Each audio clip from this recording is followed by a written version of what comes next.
We good? Members, please head to the chambers.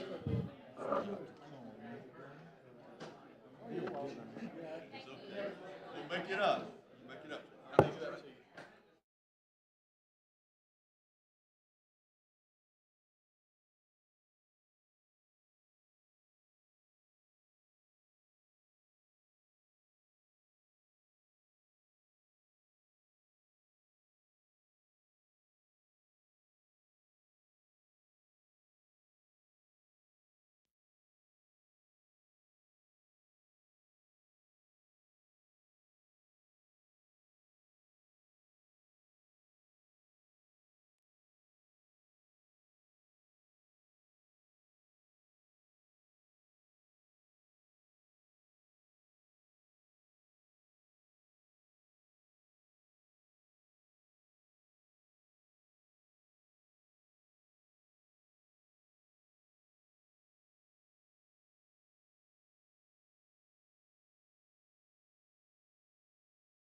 The House will come to order. Members, our prayer today will be given by Joe Hancock. She is the founder of His Vessel Ministry. Guest of Representative McClammy. Would you pray with me, please? Lord God Almighty, we know that you are the all and awesome God, and we thank you for Alabama, that we have declared and decreed that we seek the favor and the guidance of the Almighty God. My prayer is that your presence would move through this chamber today, that your presence would move through this floor and through the heart of everyone that represents the people of the great state of Alabama. And Lord, that your plan and your purpose would be fulfilled. We know that you've already been in this day, you've already been in this meeting, and you know exactly what you want to accomplish. So we pray, Father, that your favor, as your favor falls on them, as your presence is here, that the word of God would run swiftly to show them your wisdom, your knowledge, and your understanding. Lord, we pray that you would confirm the works of their hands, that they would do nothing out of selfish ambition or conceit, but in humility they would seek you and they would seek the will of God, that they would not look only on their own interests, but they would look on the interest of others. And so, Lord, as you move through this chamber and your plan and your purpose is done for every community through the hearts of these leaders, and it's done for the state of Alabama, my prayer is, Father, that at the end of the day, that you would lean over this state and you would breathe the breath of the living God, and you would be pleased with what happens today, that it would move us into righteousness, because the effect of righteousness shall be peace. In Jesus' name, amen. Amen.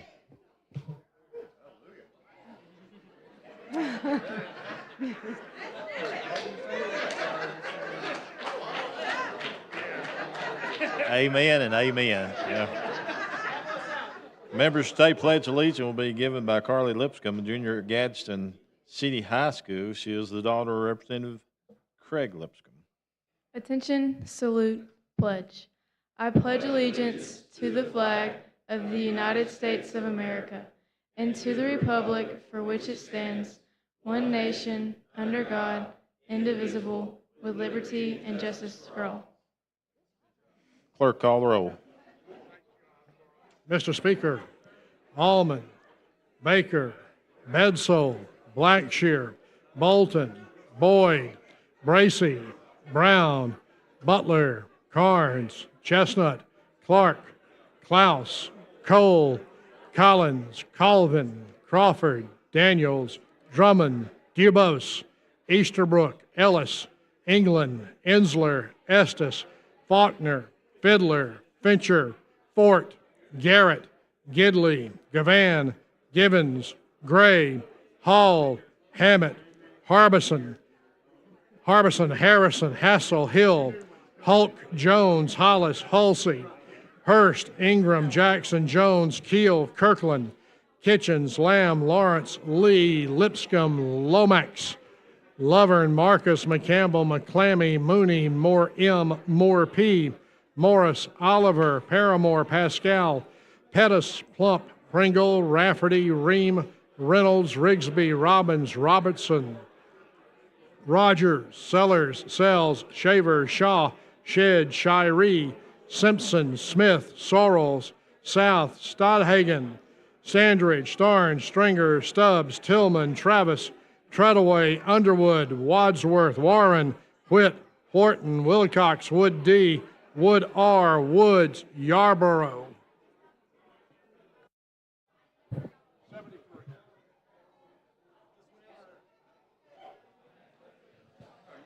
73 members have answered and roll. Quorum is present. House is ready to transact business. The chair recognizes the gentleman from Lee, Chairman Lovern. Thank you, Mr. Speaker. I request that leaves of absence be granted for absent members. Are there any objections? Hearing no objection, absent members are excused. The chair further recognizes the gentleman from Lee. Mr. Speaker, I have a report.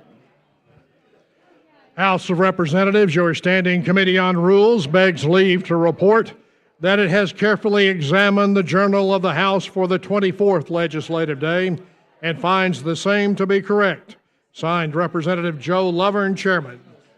The journal at length for the 24th legislative day be dispensed with. Are there any objections? Hearing no objections, the reading of the journal is dispensed with. The chair recognizes the gentleman from Mobile, Speaker Pro Tem Pringle, for purpose of making announcements. Thank you, Mr. Speaker. There are no announcements, but I have a motion. I move that when we adjourn today, we leave the journal open and allow the clerk to complete his paperwork, and we reconvene Thursday, May 25th at 9 a.m. tomorrow. All in favor say aye. Aye. Any opposed? The motion prevails. Clerk now receive reports of standing committees and will receive those reports throughout the day. The House is now in position to introduce bills and resolutions.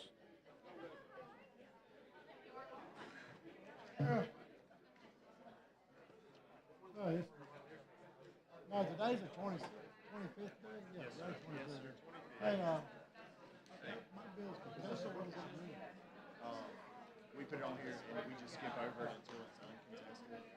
But if they were to relieve, they were to... Clerk, follow the first uncontested local bill on the regular calendar. On page 60 of the calendar, House Bill number 461 with substitute by Representative Givens relating to Baldwin County. Clerk will unlock the machine and members will vote.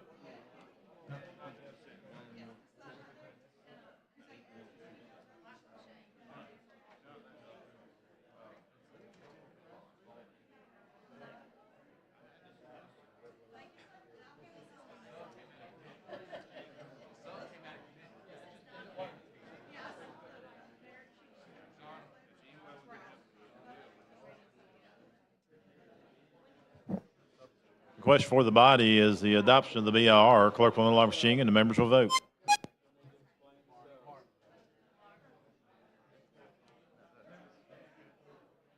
Clerk will lock the machine. Record those 54 ayes, 0 nays, 38 adoption. BIR has been adopted. The sponsor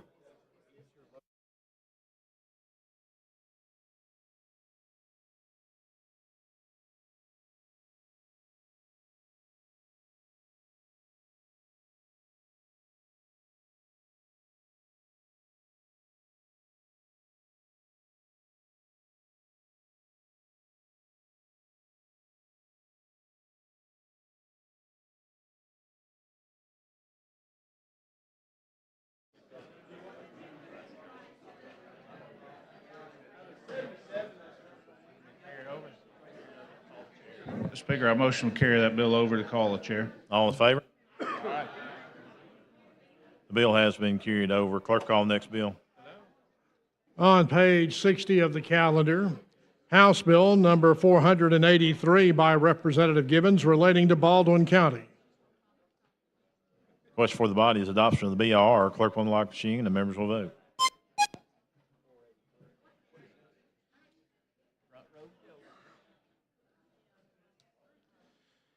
Clerk will lock the machine. Record the votes. 45 ayes, 0 nays, 48 abstentions. BR has passed. Question for the body is final passage of HB 483. Clerk will unlock the machine and members will vote.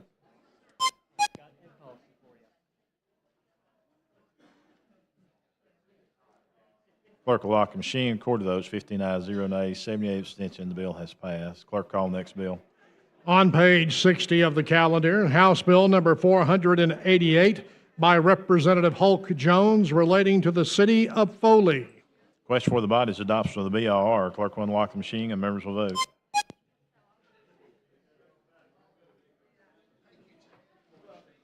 Clerk will lock the machine, record the votes. 49 ayes, 0 nays. The BR has been adopted. Question for the body's final passage of HB 488. Clerk will unlock the machine and the members will vote.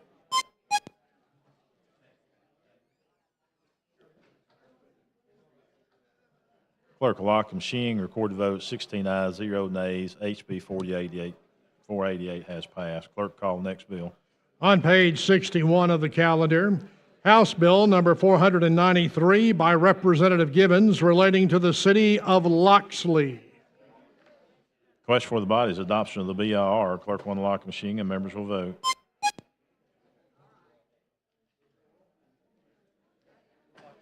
Clerk will lock the machine, record the votes. 46 ayes, 0 nays. BR has been adopted.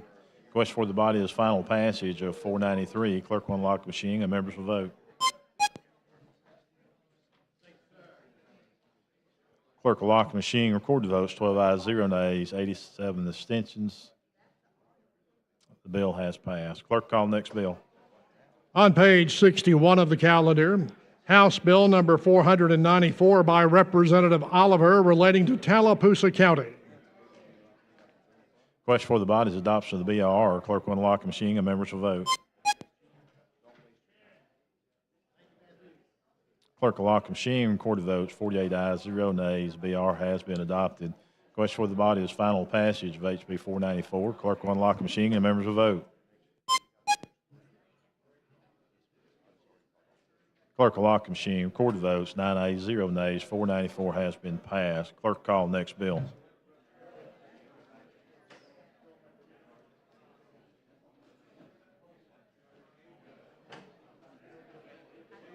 Yes, sir.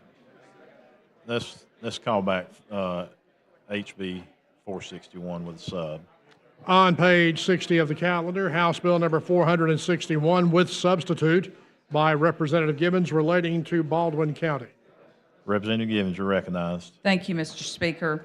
The sub is allowing all well drillers to have a 1 year to receive their license, to get their license. That's all the sub does. Yeah, you've heard the explanation of the sub. Clerk will unlock the machine and members will vote.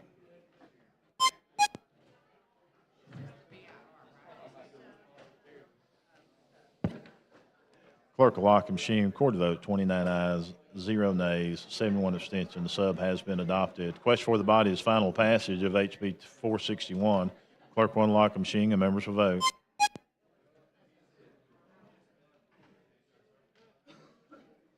Clerk will lock the machine, record the votes. 13 ayes, 0 nays, 88 abstentions. HB 461 has passed.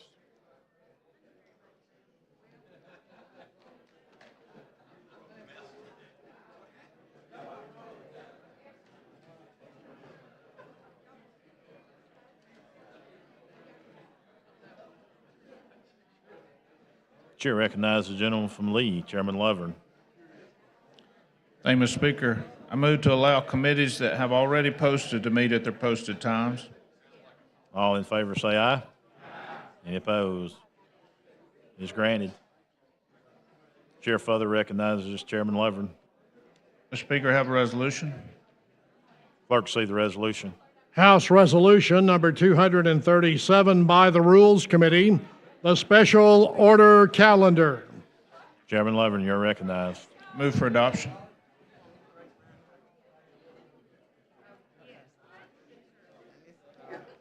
That is question of the adoption of the special order calendar. All in favor say aye. Any opposed? It is adopted. Clerk, call first bill.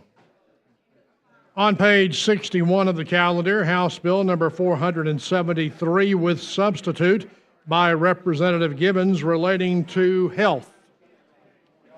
Chair recognizes the lady from Jefferson, Representative Moore.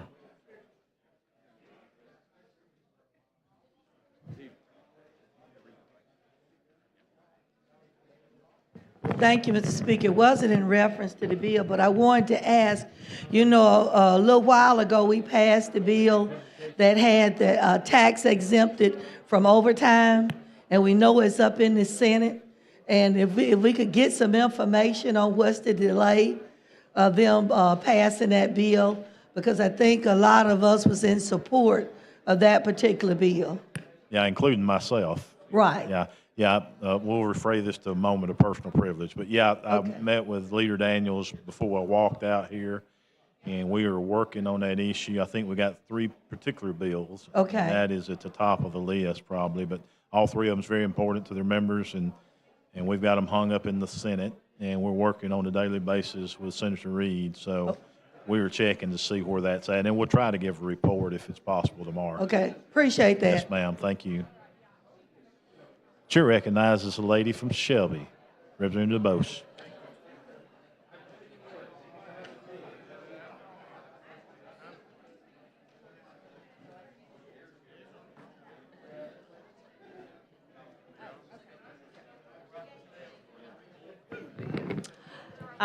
Representative Givens, I wanted to speak to your baby box bill.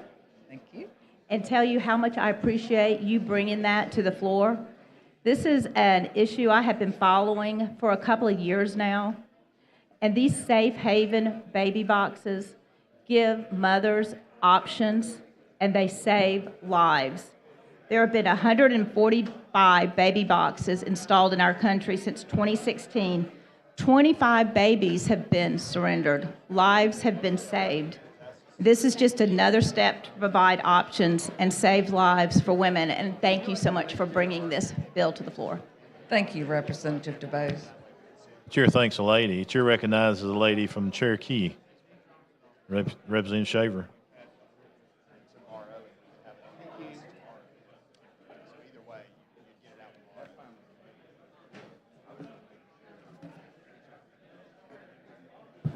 Thank you for the recognition, Mr. Speaker.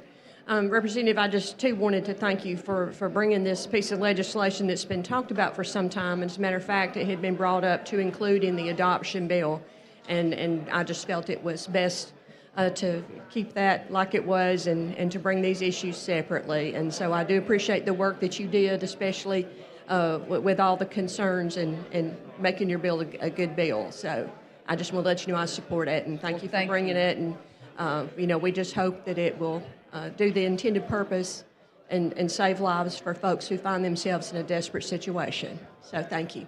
Well, thank you, and thank you what you did for adoption for this state. Chair thanks the lady. Chair recognizes the gentleman from Limestone, Representative Crawford.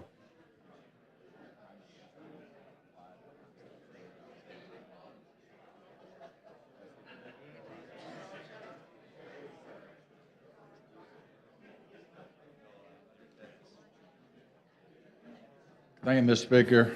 Representative Givens.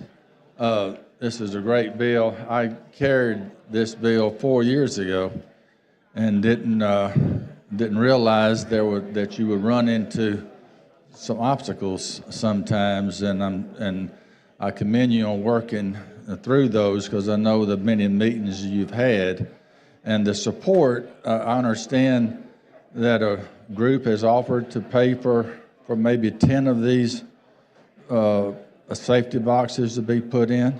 Yes, a private donor from Baldwin County. That's wonderful. And if we save one child, then it's worth every effort for it. Absolutely. That's great. I know when I was working the bill, we had a lot of churches that came forward, said they would raise money to do it. So, and I think it's important we get into these areas and being anonymous for the mother or the father, I think was so important in this bill, and I'm glad you kept everything intact. You did a good job with it. Thank you. Well, thank you, and I do look forward to churches and others in the community getting involved to help promote this. Great. Thank you for your time. Thank you. Chair thanks the gentleman. Chair recognizes the gentleman from Etowah. Calhoun. I'm sorry. Representative Gidley. Either one is fine.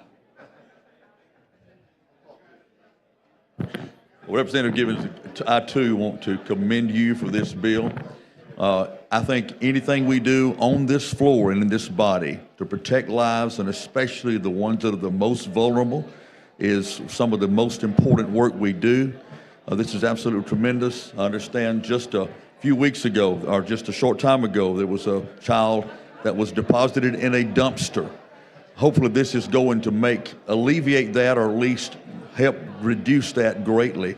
Something I would like to see also is connecting this with many of our pregnancy centers that have raised funds and could be resources to raise funds, because many of our pregnancy centers now provide baby bottles and baby beds and car seats and a lot of different things. This may be something that our pregnancy centers could get on board with, to say, hey, we're going to put this out to our donors and those who help us to begin to donate toward these kinds of things. I think it'd be absolutely tremendous. So 100% behind this, appreciate this, glad to be a part of helping make this happen. Thank you, John. Thank you. Thank Representative you. Gibbons. Chair thanks the gentleman. The question for the body now is adoption of the BIR. Clerk will unlock machines and the members will vote.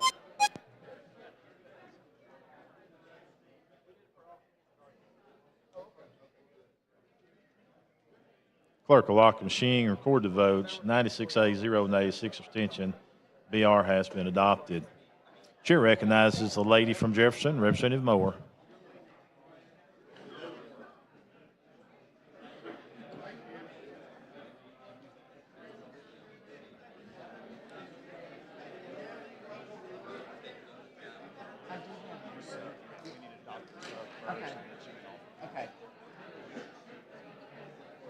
Thank you, Mr. Speaker. Representative, we passed this bill before. No, ma'am. I think Laura Bahal has had this bill before.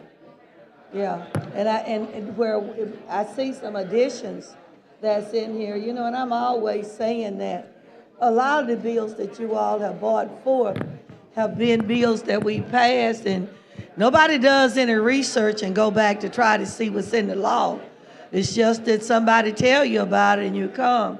But I read it and I see some additions to the bill, and see this underlined stuff that's in it. That's additions to something that's already there.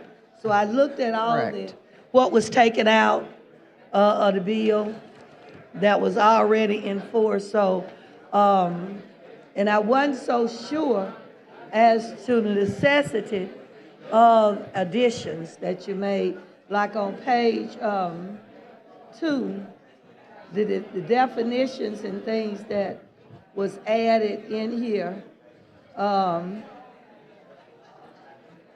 I guess my main question is, what was the purpose of all of the additions in here? Okay, Representative Moore, there has been a previous bill, but it's hospitals. And you had to, of course, they would know the parent's name or the mother's name. And this is anonymous. And it takes it out of the hospital setting where a lot of the young ladies are now having babies with midwives and with no prenatal care. So this takes it out of the hospital setting. So this is in addition to, you can do either or.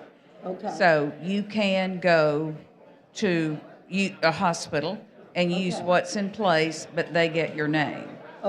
This allows a young mother to put the baby in a safe place anonymously. Okay, thank you, ma'am. Thank you. Chair thanks the lady. Question for the body is the adoption of the sub. Clerk on the lock machine and members will vote.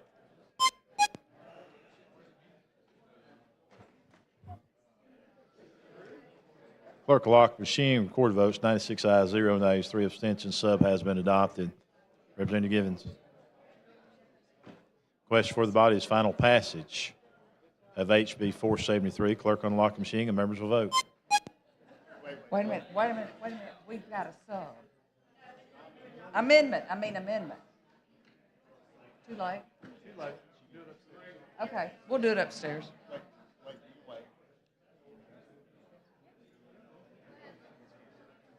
Clerk will lock the machine. Record the votes. 100 ayes, 0 nays. HB 473 has been adopted.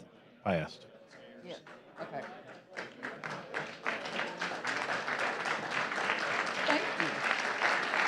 Thank you.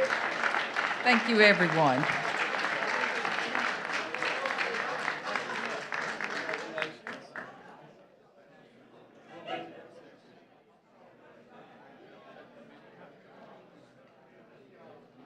Clerk, call the next bill.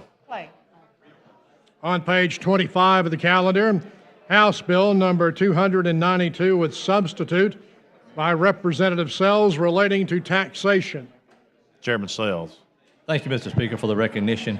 What this piece of legislation does is on civil aircraft, there's an ad valorem tax, and what it does is suspends that ad valorem tax for any airplane that's over 30 years old and the owner is 65 years or older, and I do have the substitute.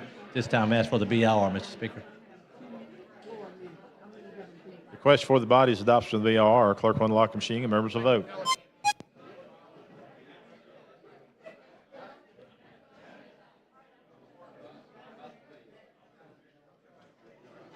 Clerk will lock the machine, record the vote. 100 ayes, 0 nays. BR has been adopted. Chairman Sells. Thank you, Mr. Speaker. What the sub does is just further go to put more explanation in there that it has to be a civil, privately owned airplane. That's what the sub does. Thank you, Mr. Speaker. Yeah, you heard the explanation of the sub. Clerk will unlock the machine and the members will vote.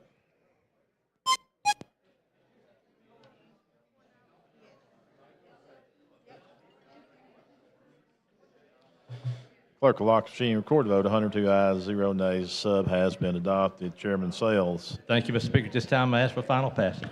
That is question for the body is That's final passage of HB 292. Clerk will unlock the machine and the members will vote.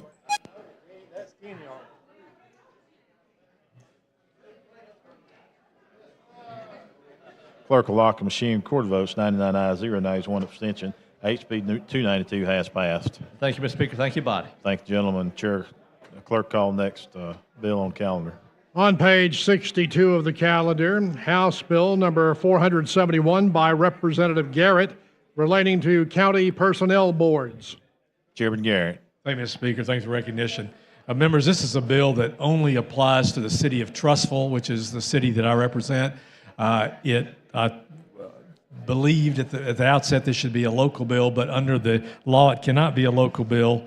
So it has to be a statewide bill. So that's why we're coming here. We don't have the local option. What this would do basically would exempt any Class 8 municipality that has over 25,000 people from being under a county personnel board. And I have a chart here that shows that the only only city in the state that meets that criteria is Trussville. When it joined the personnel board years ago, when the city was about 6,000 people, now there's over 26,000 people. We were in one county, now we're in 2. So we're just asking for the ability to have this ability to opt out the personnel board. Move for the BR.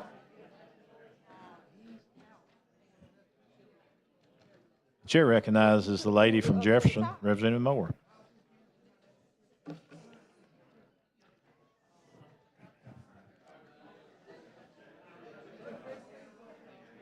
How you doing?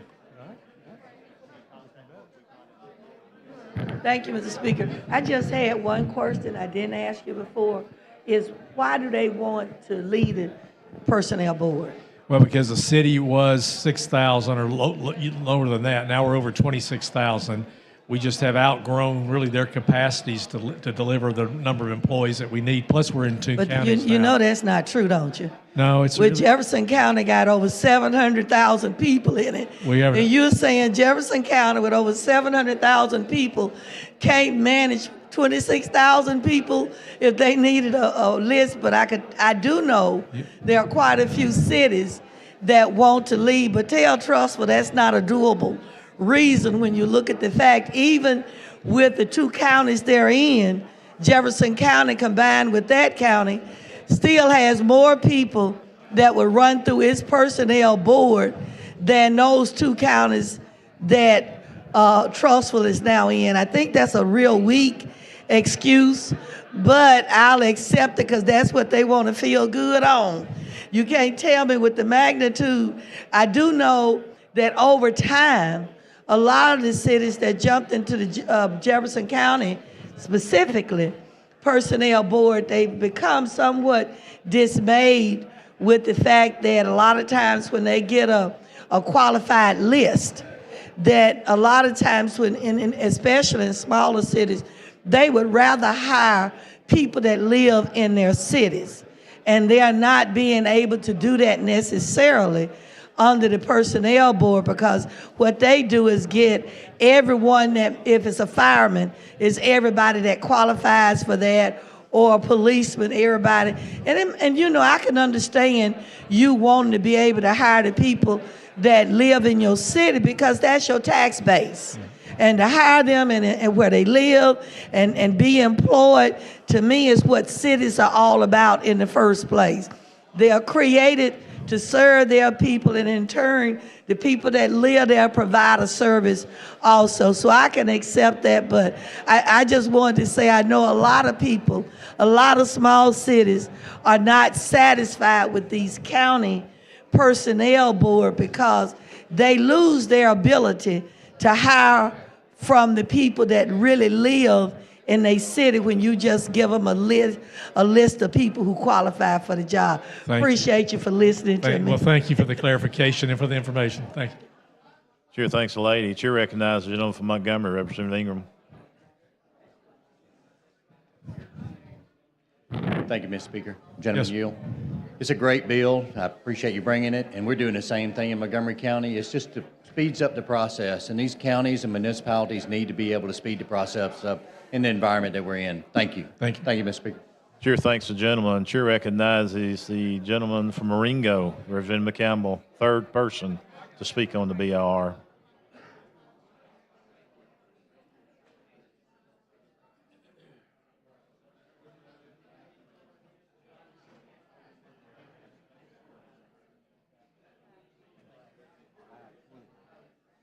Thank you, Mr. Speaker, for the recognition. Will the gentleman yield? Yes, sir. I just have a question regarding this personnel board. Now, by eliminating the personnel board, what will it allow you to do? I heard him say it speeds up the process, but what does it allow you to do? So right now, we really can't hire anyone unless you get the list from the personnel board. And sometimes the Jefferson County Personnel Board, sometimes it takes a long time to get that list. Sometimes the list is really not meet the qualifications. You can't get it fast enough a lot of times. So this would allow the city to basically hire its own people, you know, on a regular basis. In other words, they would not have to go through that process to wait on Jefferson County to just provide a list. Sometimes the candidates, that by the time they get the list and they show up, they've got other jobs. There's just not a very timely, efficient way. And as Representative Moore mentioned, we have people sometimes that are in the city that are willing to apply, but they have to first go through the process of getting on that Jefferson County list. Okay. Now, the other thing is when it comes to the promotional process, how will that work? And I ask that because, you know, as people look at trying to move up in the system, oftentimes certain people only have the ability of going through the personnel board to even be considered. So how is that process going to work? So I've worked with some of my colleagues upstairs in the Senate, Jefferson County colleagues, to understand really how to address those type issues. One issue I've got in here is that any municipality that opts out from the county personnel board shall ensure that the employees continue their vesting. In other words, they will ensure the vested or investing rights of existing employees are protected and otherwise altered or diminished just because of this transfer. So they're protected from that standpoint. There's also non-discrimination language in here. You can't discriminate based on any form that's prohibited by federal or state law. So we're basically trying to do, just hire people in a fair process. So if you eliminate the personnel board, then each divisional director or whatever. No, can no, go no. out? I'm sorry. No, the trustful will has a personnel director, so they will just hire how that process. So if it's for the fire department, or police, whatever, they will post the jobs. They will oversee how that process is hired. So especially rather than relying on Jefferson County to do this for you, we now have the capability, the size of the city, and the fact we're in multiple counties now. We can do that on our own. Okay. All right. And your fire and police department, are they on board with this? Yes, or the city of Trussville. This is the number one priority for my constituents, and it's almost out of time. So okay. Thank you. Thank you, sir. Chair thanks the gentleman. Chair recognizes the gentleman from Mobile, Representative Shary. Be the fourth person to speak on the BIR.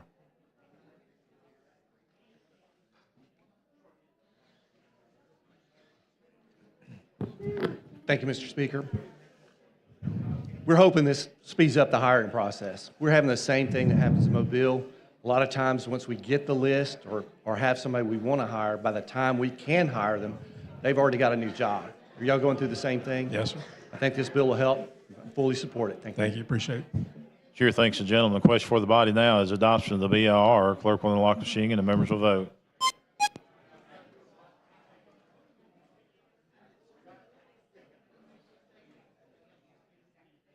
Clerk will lock the machine. Recorded vote 90 ayes, 2 nays. The BR has been adopted. Chairman Garrett. I move for final passage. Chair recognizes the gentleman from Mobile, Representative Bracy.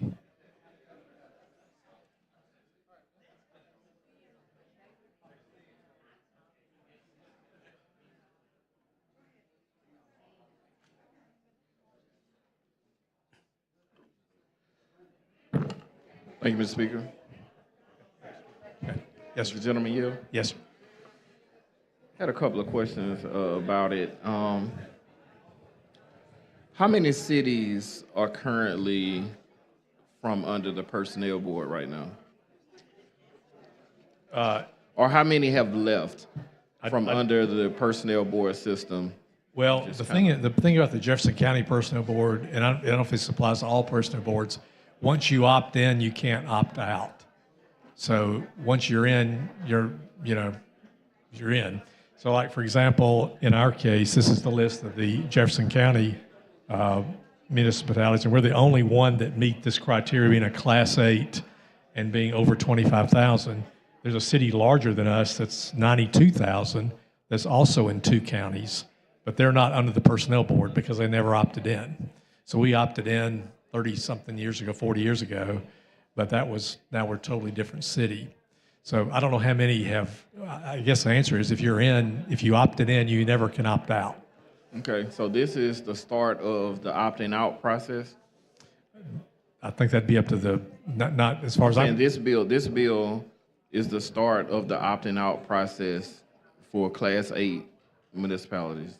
Well, this bill, again, we're opting out because the bill, you don't ever have to, if you're in 2 counties, you really are not required. You can opt in. Well, if you're in the county, you can, but if you're in 2 counties, which we are now, we're in, we've got a Jefferson County and a St. Clair County constituency now, yet we have to go through the Jefferson County Personnel Board process, so it logically doesn't make sense for us.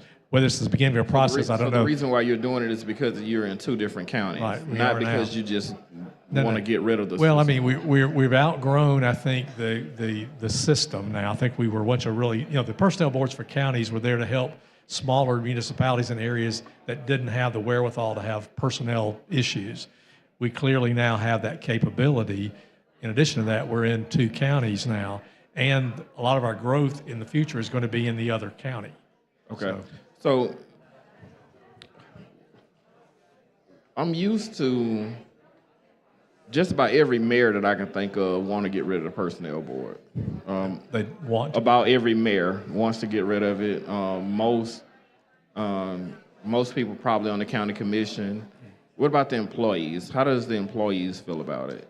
I've had a lot of letters and emails from trustful employees who are in favor of this. In favor of coming out from under the personnel? What if they have to file a grievance? What would be their process? They would have to follow the city grievance. The city would have the same process in place. Tell me about the process. Well, I don't know what the specifics are about it, but it would be similar to what the Jefferson County Personnel Board process would be. So the city would be over the grievance process? The city would. Well, I'm but the grievance would possibly be against the city, right? I don't know the legal answer to that question. I think that it'd be the same situation you have in Jefferson County. It would just be, rather than the city, the county would be the city. I mean, Okay. So if I'm an employee of, was it Trustville? Mm-hmm. Trustville. And I feel that I'm being treated unfair and I file a grievance, under this legislation, who would I file that to? What protections would I have to protect my job? Because currently the protection would be under the current personnel board. Yeah. So I'm wondering, if we're gonna take that protection away, what are we're replacing it with? Well, again, this bill has the language in there that protects the vesting, the discrimination, things like that. It doesn't speak to those specific personnel processes, but of course, those are all subject to law as well. So there's all sorts of labor law and all sorts of employment law that would apply. So, I mean, they would have to comply with that, obviously. Right. And then they would have to, and then their ultimate grievance would be, I guess, with the court system if they had to, but just like it would be now. I guess what my concern is, you know, we've had this conversation some about this in Mobile. Like, we're starting to see these different bills. But if you are trustable and I'm your employee and I'm filing a grievance to you, the very person that my complaint is against, how would that be a situation where I would get due process and fair treatment throughout the personnel board process? Well, I guess I'll just. Or even with the hiring process, even if I feel that I should have made a list or I didn't make the list, or you decided that you wanted to hire some of your family members over due process and giving me an opportunity, who would I make my formal complaint to? If you're the hirer, you're the firer, you're the person that would file the grievance to. You see what I'm saying? Like, yeah, I do. It's kind of like we have to replace, if we're going to take this away from the employees, we have to replace it with something. Right. That's going to protect the So employees. I think, and I'm relating it in my mind, and this may be wrong. I got a lot going on in my mind right now. But if I relate to my mind to, like, in the business world, if you have a grievance against your company, you know, you're going to file up through your HR department, and you're filing against the company. The HR department represents them, but they also have to represent. You know, they're also bound by employment law and all sorts of outside. So it's the same type process. I think you're going to be you'd file within the department structure. Ultimately, it would probably go to the city personnel manager, and then at that point, I'm sure there's resolution and arbitration and whatever things, you know, that are normal and customary. But then ultimately, you've got, you know, the legal route to go. So to me, it's not unsimilar from what you would see in the business world, really, because you're going to file your grievance against your employer who's paying you. So. And I guess I'm HR. Okay, so but I guess I just didn't quite see it. Yeah. The same, because I see the HR corporate structure, which, you know, you have other things that come to play, you know, EEOC, you know, other things that come into play. But I don't know, it just appears that it was a clear process in place. And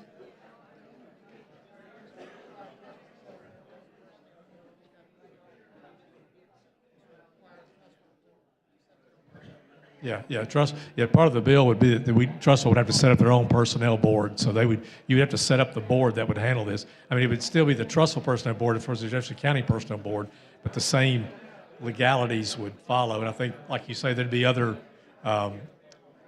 employment statutes that would govern the outcomes. Okay. So the board would be set up, what, city council would make appointments to this board, or would this be? I would think the city council would city council would establish the board. And of course, those boards are all subject to ethics commission. I mean, all that, I mean, I think it's a legitimate process, not unlike what you currently have now. It would just be changing from Jefferson County to City of Trussville. Okay. I have major concerns about it. I feel that it's a slippery slope that we're creating because you have so many municipalities, mainly mayors, that would like to come out from, and I understand why. I understand why, because I came from city government before I came here. So I understand why the mayors would want to figure out a way to shorten this process. Yeah. I could figure out why the mayors would want to shorten this process. They would probably want to be able to terminate people without going through lengthier process, and hire people and discipline people without going through lengthy processes. But the checks and balances, to me, I haven't quite seen them here with this bill. I think we're creating a slippery slope because I think what we're going to have is every municipality is going to come to us, and either we're going to have a general bill that's going to try to get rid of all personnel boards around the entire state, or every municipality is going to come to us and try to get rid of these personnel boards. But I don't think anybody's actually speaking to the employees. I'm guaranteeing you that the police officers union does not support this. The firefighters union does not support this. And remember, it's two unions. So it's not always, when you speak to one, it doesn't necessarily mean you're always speaking to the other one. But I know the ones that we represent at home, our employees are in favor of keeping the personnel board. And I know the time is about up, so you don't have to answer any questions. I'll read more about it, and good luck to you. I did want to say this is limited to a city that is in 2 counties. So this is limited because it's, few cities are in that situation. So. Thank you. Chair recognizes the gentleman from Mobile, Mayor Jones. While he's making his way up, we'd like to recognize Bruce Manning, Jenny Manning, Jessica Gooseby, Luke Gooseby, and Gabe Gooseby. They're the guests of Representative Lee, Sarles, Ream, and Klaus from Houston County. Thank y'all for being with us today.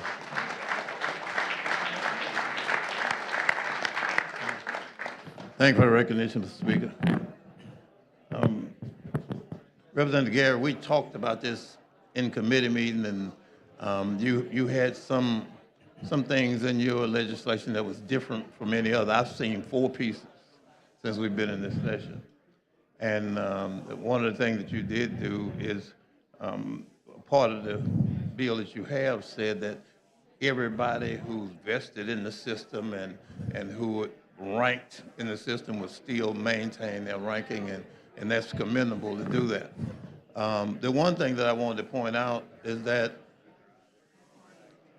out of the bills I've seen, you have the most comprehensive bill that I've seen as it relates to the personnel board. And I know you don't work with that every day, so some of the questions that I could ask, I'm not going to ask. Thank you.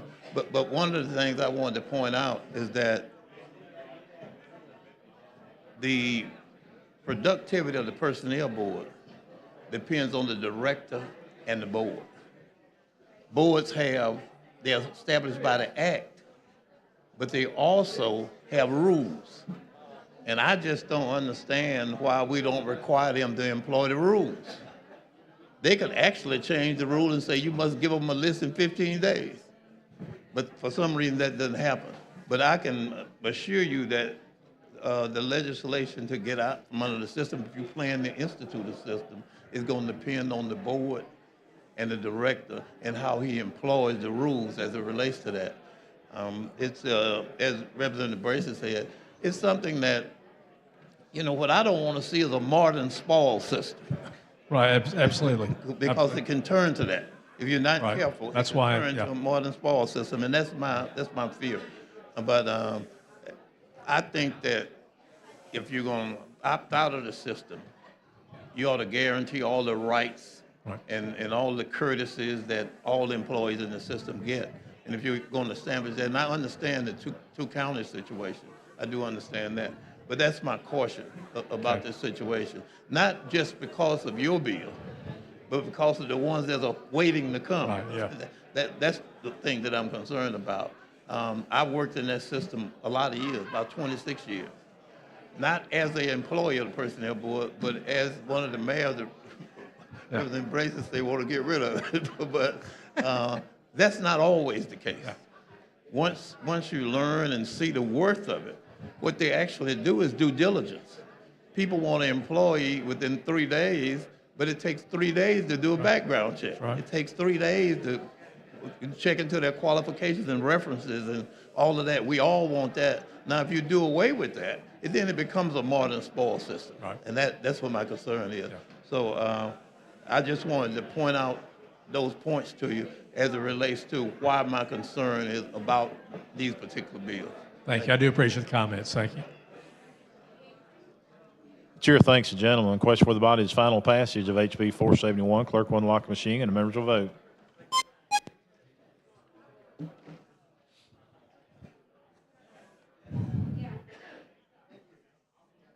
Clerk will lock the machine, record the vote, 78 ayes, 4 nays, 18 abstentions. HB 471 has passed. Thank you, Mr. Speaker, and thank you, members. Thank you, gentlemen. Clerk, call next bill. On page 62 of the calendar, House Bill number 491 by Representative Faulkner relating to taxation. Representative Faulkner. Members, thank you, Mr. Speaker. Members, this bill is a notification bill on your real property taxes that you pay. It's making sure that you get your notice. Believe it or not, nowhere in our law does it state the date you have to have this notice by. So this is requiring, and by the way, the Department of Revenue wrote this bill for me, and they think this is very fair and reasonable, that you get your property tax notice evaluation no later than July 1st. That if you have an appeal of your property taxes, that they notify you what that final verdict is on your property taxes. And then the other thing it does is if you do appeal your property taxes and you have not gotten notice of their decision by November 30th, you have 30 days in which to make a payment on those, and you can make a payment of last year's payment. You don't have to make the increased payment if you still don't have a decision. And that's what the bill does. The rest of it is just changing some words the department thought was technical revisions. So with that, I move for the BIR. That is questions. Adoption of BIR. Clerk will unlock the machine and members will vote.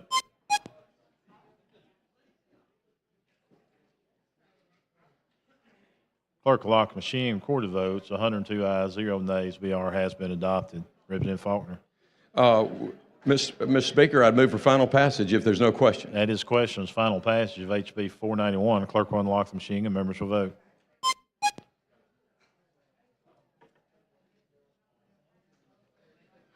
Clerk will lock the machine, record the votes. 102 ayes, 0 nays. HB 491 has passed. Thank you, Mr. Speaker. Thank you, members. Thank you, gentlemen. Chair, call next bill. On page 37 of the calendar, House Bill number 328 with substitute by Representative Robbins relating to civil procedure. Representative Robbins, you're recognized. My bill deals with the recording of judgments after a bill to quiet title has been filed, and all it requires now is it switches the burden from the clerk recording the order to the prevailing party, and instead of recording an entire transcript, you now just record that order from the judge. With that, so I have the substitute. I move for passage of the bill and then the sub, right? Let's get the BIR first. All right, and then for that, I move for the BIR. Question for the body is adoption of the BIR. Clerk will unlock the machine and members will vote.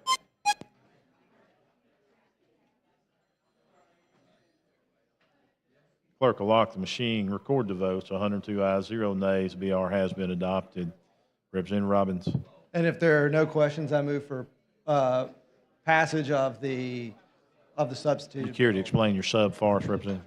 Well, the sub, I've already explained it. Really, the original bill was a little more broad, and working with with some groups, we narrowed it to really just the bill to quiet titles. Very good. Question for the body is adoption of the sub. Clerk will unlock the machine and members will vote.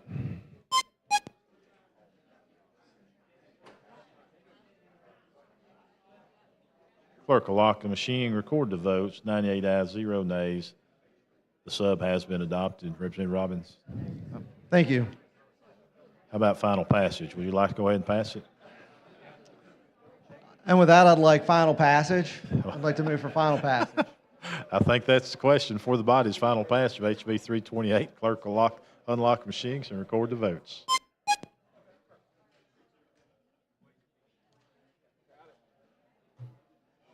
Clerk will lock the machines, record the votes. 100 ayes, 0 nays, 328 has passed. Well, now, thank you. Thank you, gentlemen. Clerk, call next bill. On page 31 of the calendar, House Bill number 267 with substitute by Representative Wadsworth relating to the Alabama Nonprofit Corporation Law. Representative Wadsworth, you're Thank you, Mr. recognized. Speaker. I've also got an amendment too. Let's get the BR. This is what this bill is. Over the last several years, we have, starting in 2014, ALI has drafted several bills that deal with the entities. For example, in 2014, they drafted and we passed a bill dealing with Alabama limited liability law, and then the Alabama limited partnership law was done in 16. Alabama partnership law was done in 17, and the business corporation law was done in 19. What this is a bill that deals with the nonprofit and trying to coordinate all these issues dealing with nonprofits with corporations, so everything's in line. And basically, I move for the BR. That is question for the body's adoption of the BIR. Clerk will unlock machines and the members will vote.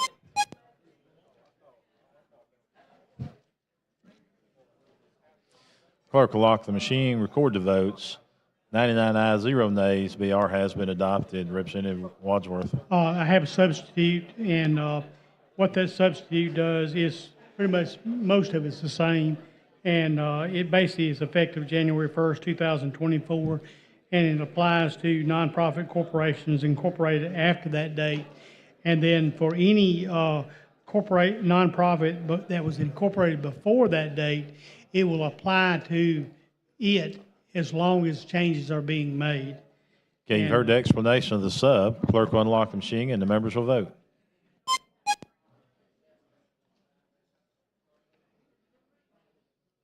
Clerk will lock the machine, record the votes. 99 ayes, 0 nays. The sub has been adopted. Representative Wadsworth. I've got one amendment. We delete lines 2930 through 2933 on page 105 and replace it with replace lines 7896 through 7900 on page 282 with the term action taken. What that amendment does, it basically removes the requirement that a director has to, it is silent on the issue whether or not a director can vote. You know, a lot of times you have a lot of nonprofits with people and they want to be able to vote by proxy. This doesn't say they can, but it's just silent on that issue. Clerk, see the amendment. Amendment to House Bill number 267 by Representative Wadsworth. Sponsors explained the amendment. Clerk will unlock the machine and members will vote.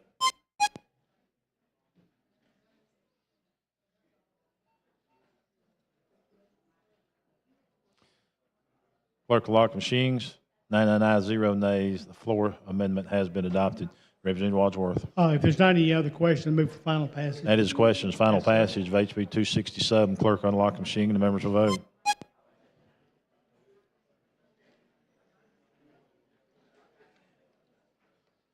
Clerk will lock the machines, record the votes. 99 ayes, 0 nays. HB 267 has passed. Thank you, Mr. Speaker, and the body. Thank you, gentlemen. Clerk, call next bill. On page 34 of the calendar, House Bill number 302 with substitute by Representative Butler relating to the Board of Electrical Contractors. Representative Butler, you're recognized. Thank you, Mr. Speaker. I've got a bill for the Electrical Contractors Board. It does just a few things. It changes a few definitions, and the biggest thing is it changes on the provisional license. It gives a window that actually will close on that. With that, I move for the BR. That is questions. Adoption of the BR. Clerk will unlock the machine and the members will vote.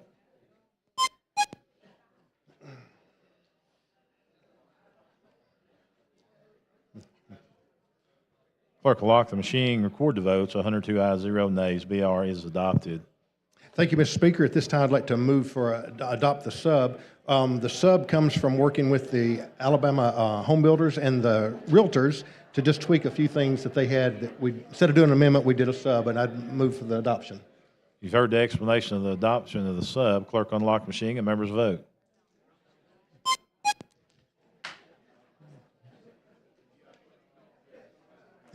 Clerk will lock the machine, record the votes. 100 ayes, 0 nays. The sub has been adopted. Representative Butler. Thank you, Mr. Speaker. If there are no questions, I'd move for adoption, please. That is questions. Final passage of HB 302. Clerk will unlock the machine and members will vote.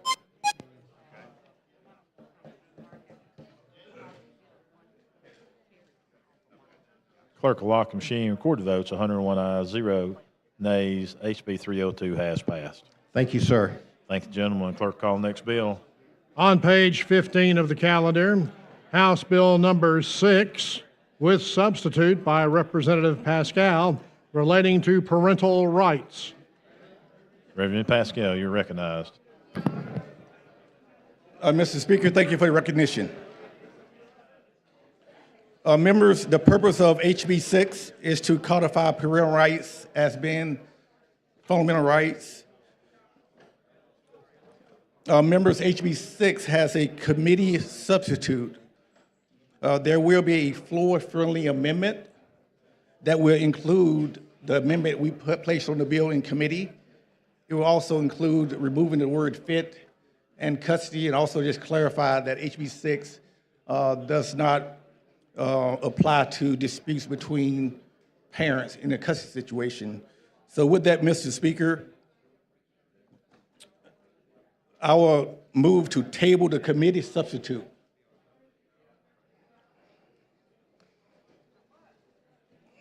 Okay, you've heard the explanation, and the sponsor would like to table the committee sub.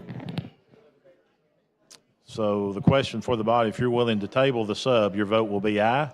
If you do not want to table the sub, your vote will be no. Clerk will unlock machines, and the members will vote.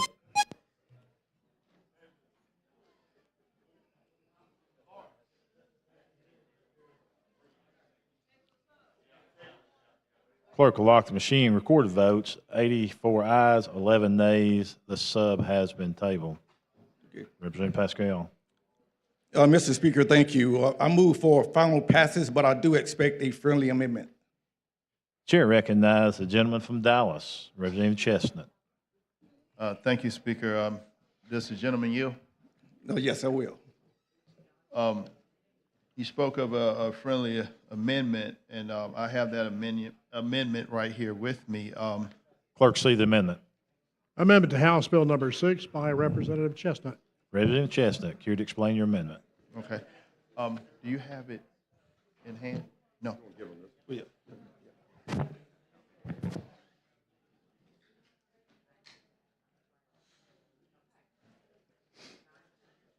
Okay, this amendment actually addresses a couple of issues. If you look on page number 1, line 28, we'll replace that with the following. Court have recognized that parents have a fundamental, okay? Then on page number 2, turn to page number 2, replace lines 31 through 32 with the following. Includes the fundamental right of parents to direct the education, upbringing, care, and control of their. And then further, replace lines 35 through 36 on page 2 with the following.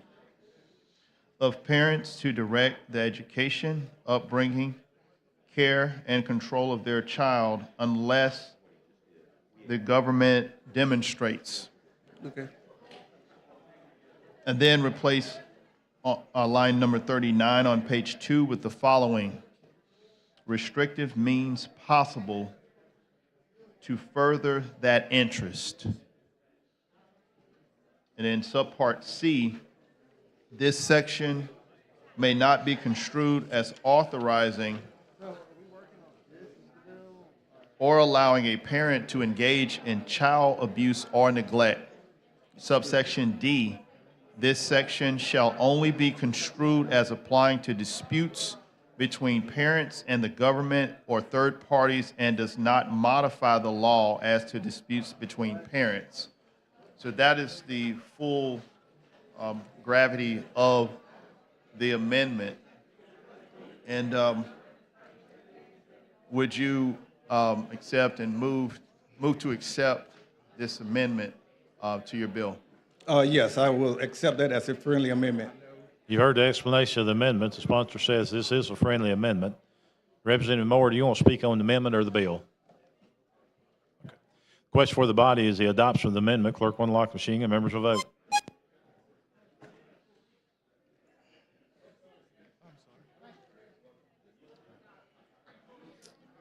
Clerk will lock the machine, record the votes, 99 ayes, 1 nay. The amendment has been adopted.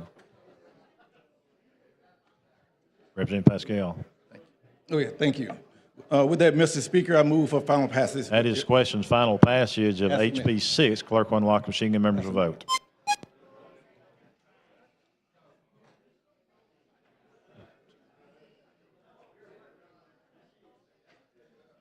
Clerk will lock the machine, record the vote, 87 ayes, 8 nays. HB 6 has passed. Thank you, Mr. Speaker. Members, thank you so much. Thank you, gentlemen. Clerk, call the next bill. On page 28 of the calendar, House Bill number 289 with substitute by Representative Gavan relating to law enforcement. Representative Van, you're recognized.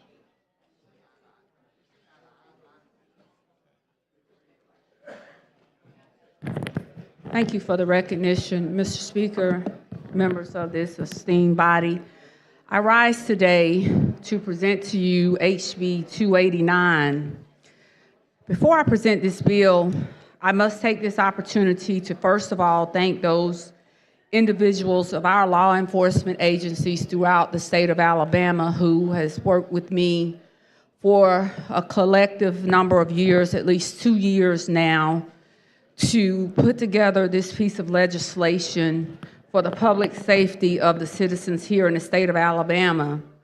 I rise to take this opportunity to thank Attorney General Steve Marshall and his office, ALEA, the District Attorneys Association, the Chiefs Association, the Sheriff's Department, the Fraternal Order of Police, as well as our Archives Department here in the state of Alabama.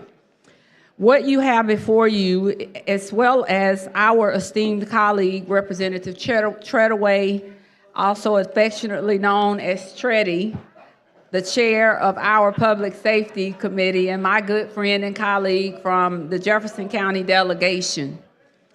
What you have before you is HB 289, and today if we pass this piece of legislation, it will become a piece of historic legislation here in the state of Alabama.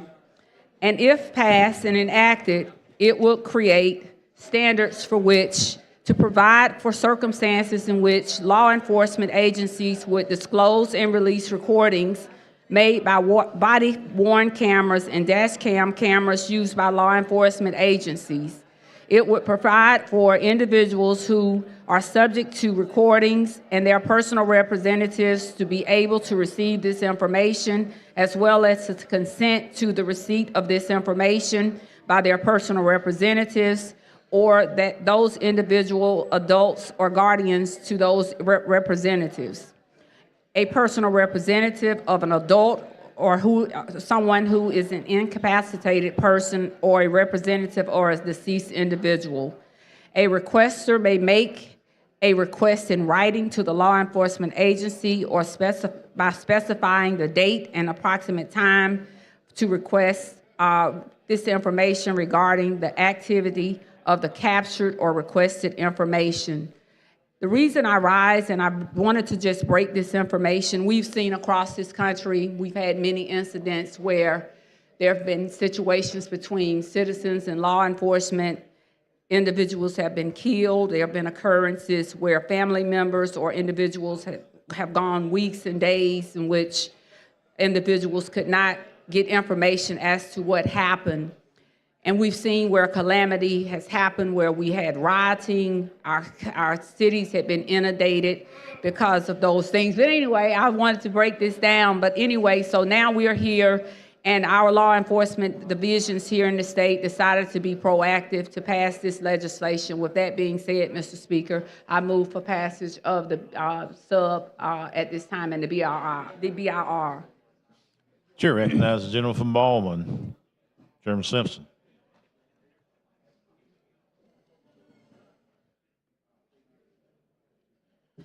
Thank you for the recognition, Mr. Speaker. Will the lady yield? I do. Thank you, ma'am. And you and I have talked about this, and you understand my problem with what we have. I do. My problem with what you have is you've set up a tremendous pathway for people what has to qualify to be able to get the records released. My concern is there is no punishment if someone violates that pathway.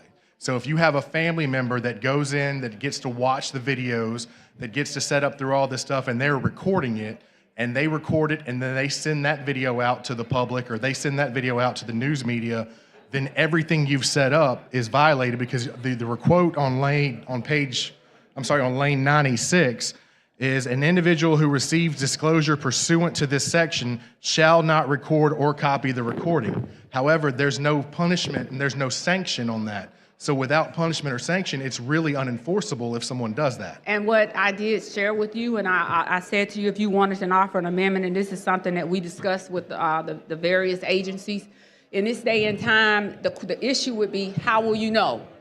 How will you know that that was the person? And does law enforcement even have the manpower or the time to be able to discern or to determine who actually leaked the information? That was one of the main issues. I had that concern. Other law enforcement agencies, how would we be able to determine who actually leaked the information to be able to hold someone accountable? Because I understand, and I'm going to take my time. Thank you. Yeah, well, you asked me a question. I asked you a question, but I want to get. I'm not arguing with y'all. Please, we're just having this debate.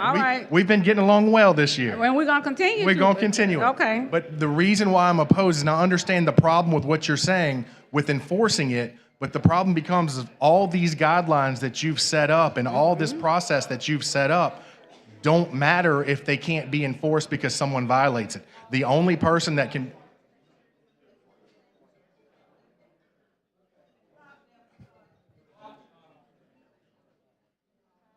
I won't take the rest. I'm not going to run out through time. The only person that this sets up the repercussions on in the process through would be the law enforcement agency. If a person's representative does distribute this stuff, there is nothing that we can do to stop it based on this. And because of that, I understand your work that you've done on this.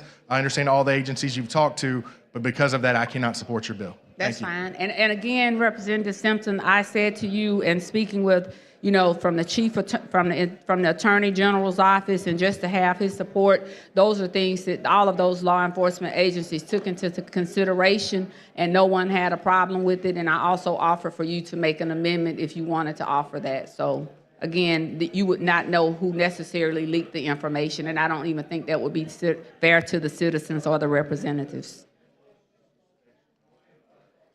Chair recognizes a gentleman from Jefferson, Chairman Treddy.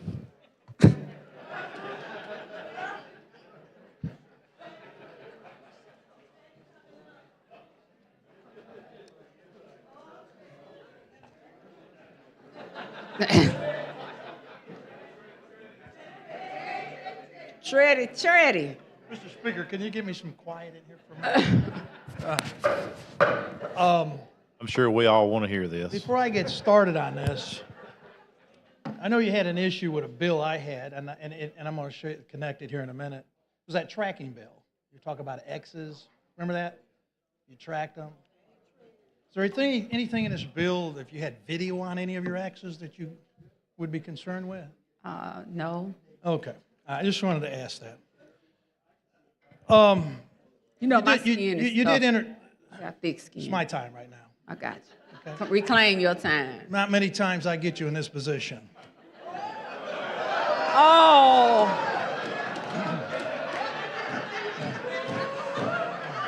So, Mr. Speaker. Now, this is, And what I mean by that is that you did introduce this bill, I think it's 2 or 3 years ago. yes. And in all fairness, when I first saw it, I said no, but no way. But you know what? You worked with us. You took a lot of things out that law enforcement had concern. And I will tell you this, and for the body, that I have spoken with just about every agency you mentioned. Alabama does not have a process to review or make a request about this type of video. This bill allows that. The Attorney General worked with you on it. I've spoken with his office. And there was a lot of concern about unnecessary litigation on the state because we do not have a process in place. You made a lot of changes. They're on board. And I got to admit, you worked very well with them, and somewhat surprising that you got to this point this year. So that really goes to your ability to work with these different agencies and come up with a compromise. It does not hurt the agency that maintains this evidence if it jeopardizes a case in any way, and it preserves that for those individuals, for those departments that are concerned about ongoing litigation or ongoing investigation. So with that, I support your bill. You've worked hard at it, and you were able to work with everybody involved, including myself. And so I look forward to supporting the bill at the right time. Thank you, Representative Treadaway. Chair recognizes the gentleman from Jefferson, Representative Sellers.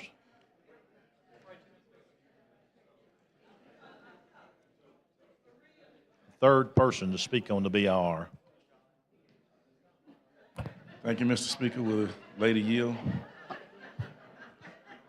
I wouldn't normally talk, and it's hard to go behind Treddy because I don't have any particular positions. But thank you, Representative Gavan, for the work that you've done on this legislation.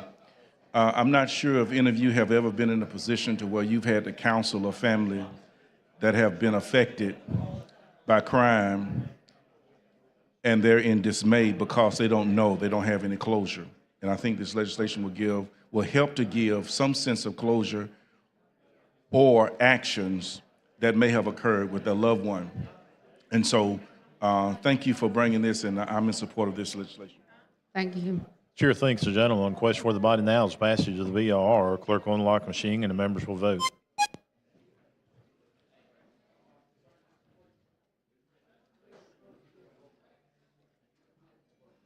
Clerk will lock the machine. Record the votes. 88 ayes, 8 nays. The BIR has been adopted. Representative? At this time, Mr. Speaker, I move for adoption of the sub. Okay, you care to explain your sub? The sub, and I also have an amendment, and I know Representative Collins has an amendment on behalf of Archives also, and I have an additional floor amendment on behalf of Aaliyah.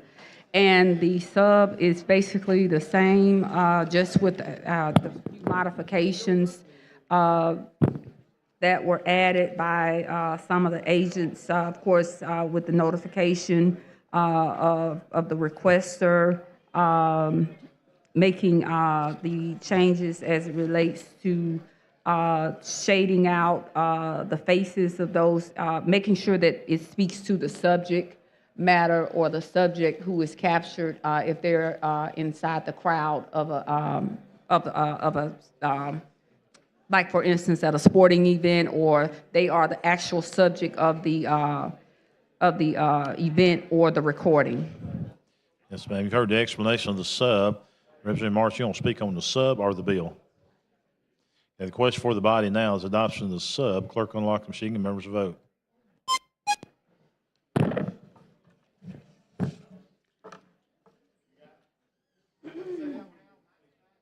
Clerk will lock the machine, record the votes. 97 ayes, 0 nays. The sub has been adopted. Representative Van. And I'm sorry, Mr. Speaker, I mentioned I did have an amendment on behalf of Aaliyah. It's floor amendment. Floor amendment, yes, Clerk, sir. see the amendment. For the sub. To the Amendment to House Bill number 289 by Representative Gavan. In the sub, there's an amendment on line 27, replace line 27 on page 1 by simply adding these words, the recording was made if another law enforcement agency takes over the investigation of the record incident, that the agency becomes the custodian law enforcement agency for the purposes of the act. Okay, you've heard the explanation of the amendment. And so they ultimately become the custodian of the records at that time. Yes, ma'am. Thank you. Ms. Hall, you want to speak on this amendment? Okay. You want to speak on the amendment, Representative Martin? Yeah, come on down, Ms. Hall. That'd be fine. Chair recognizes the lady from Madison, Representative Hall.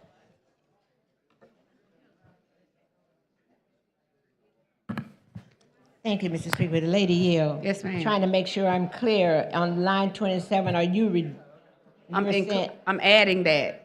I'm replacing line 27, but I'm adding this following language at the very end, so it will pick up with, at the end where it has the recording was, and it will pick up with the words, the recording was if another law enforcement agent. So at recording at the time, the recording was of another law enforcement agent. All right, thank you. Chair thanks the lady. You've heard the explanation of the amendment. Clerk will unlock the machine and members will vote.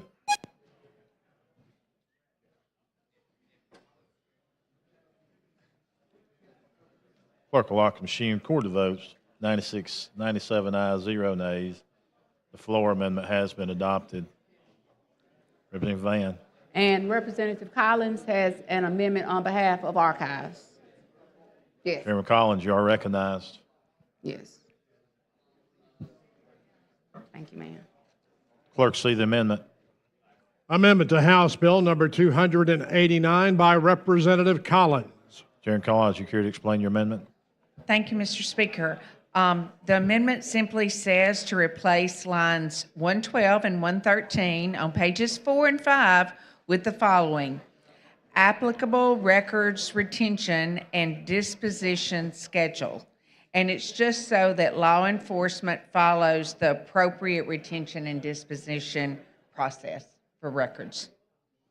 You've heard the explanation of the amendment. You consider it a friendly amendment? Yes, I've spoken with Archives and Representative Collins about this amendment. I have no problem with it. Chair recognizes the lady from Madison, Representative Hall. Speak on the amendment.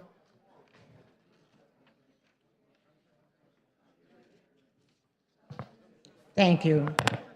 So it says replacing lines 112 and 113 and following. So when you replace that, you still end up 112 applicable records, retention and disposition schedule. So it's on here. Right here. Was it included in the sub? We might have already included in the sub. Thank you, Laura. Okay. Mr. Speaker, I withdraw the amendment. I didn't know it was included in the substitute. Yeah, you've heard the motion to withdraw the amendment. All in favor say aye. Any opposed? The amendment has been withdrawn. Thank you. Chair recognizes the lady from Montgomery, Representative Morris. Oh, I'm good. Thank you. Okay, I got it.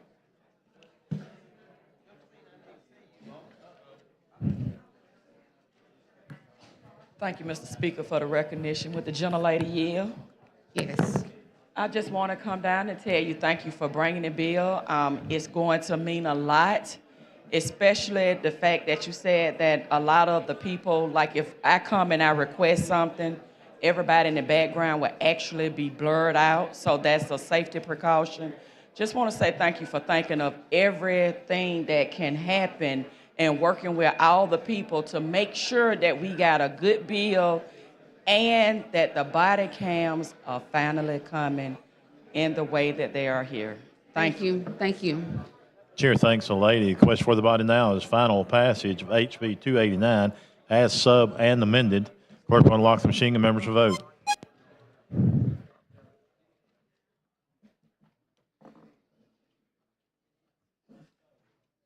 Clerk will lock the machine and record the votes. 87 ayes, 15 nays. HB 289 has passed. Thank you, Mr. Speaker. Thank you, members. Thank you, lady. Clerk, call the next bill. On page 11 of the calendar, House Bill number 64 by Representative Bolton relating to firearms. Thank you, Mr. Speaker and body. This bill, in its entirety, what it does is just brings the illegal alien section of the federal code into the prohibited persons for the possession of firearm in the state code of Alabama. And with that, I would move for approval of the BIR. The chair recognizes the lady from Jefferson, Representative Moore. While Representative Moore is making her way up, we'd like to recognize the Alabama GOP State Executive Committee members from St. Clair County, Ashley Hilburn, is guest of Representative Pascal. Good to have you with us today.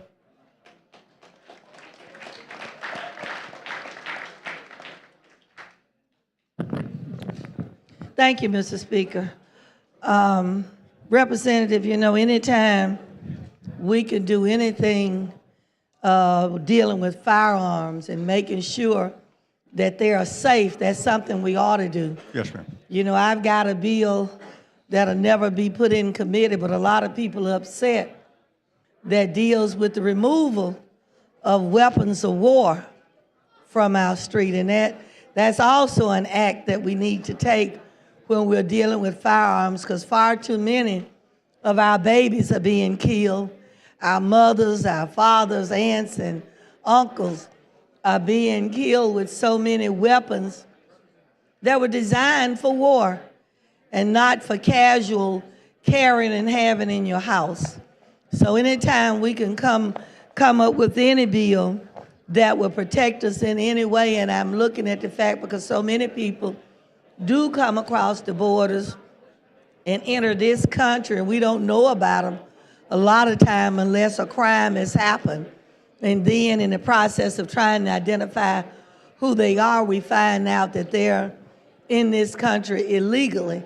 And certainly we don't want to make a practice of allowing those people that will come into this country to do harm to others to be able to have weapons that they could use to hurt our citizens with. And some might come in there with that intended purpose, but just like we carry these types of bills, we ought to also want to be able to protect our families when they go to church, go to a shopping center, or when our children go to school, because these same people that might enter illegally could also get in possession of AR-15s and any weapons that they will have designed for war, and we notice the damage that they do.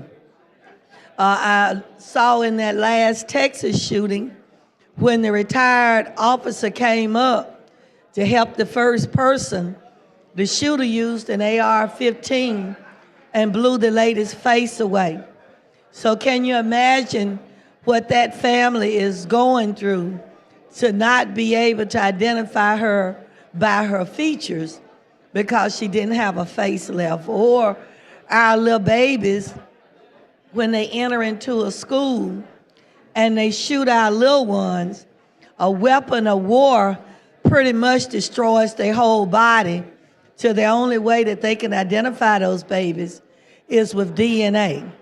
So, you know, anytime that we have the opportunity to put some type of control and keep weapons out of the hands of people that should not have them and ought not to have them, then that's a good thing, and it's another step in providing some avenues of safety for the citizens of not only this state but this country. And we appreciate that, but we also want to be able to bring forth the bills that we have to have that discussion on other weapons that people who are aliens might come in possession of, because we know the way computer system is, they can order a AR-15 from a major company here in the United States, and they'll receive it even though they're in this country illegally. and they could take that AR-15, and they might have come into this country with the desire to harm people anyway. And they could take that weapon that was made for war, and they could reap a lot of havoc in the lives of a lot of people just by being able to get possession of a gun like that. When I first introduced the bill to remove AR-15, ghost guns, and that attachment they could make, and I did a lot of research, and I was surprised to find out about mail order companies, where if I'm in this country illegally, I can order it, and there's no background check, and they'll send those weapons anywhere in the world. Right here from the United States, you go on and you order it, and they'll mail it to you, and you could be here just as illegally as you want to.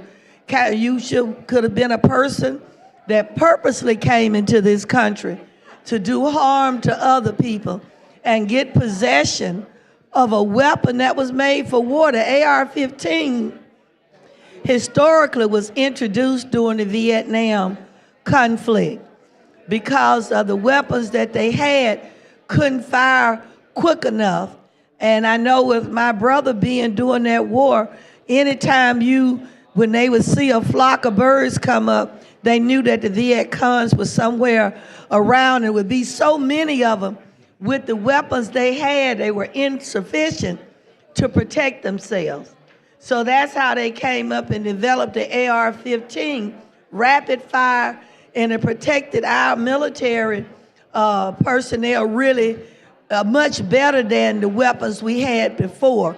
So it was designed to be a weapon of war, but it would be, with your bill, we would hope that someone that's illegal in this country, who purposely came into the country because they had some folks targeted that they want to kill, they could get possession of this weapon of war.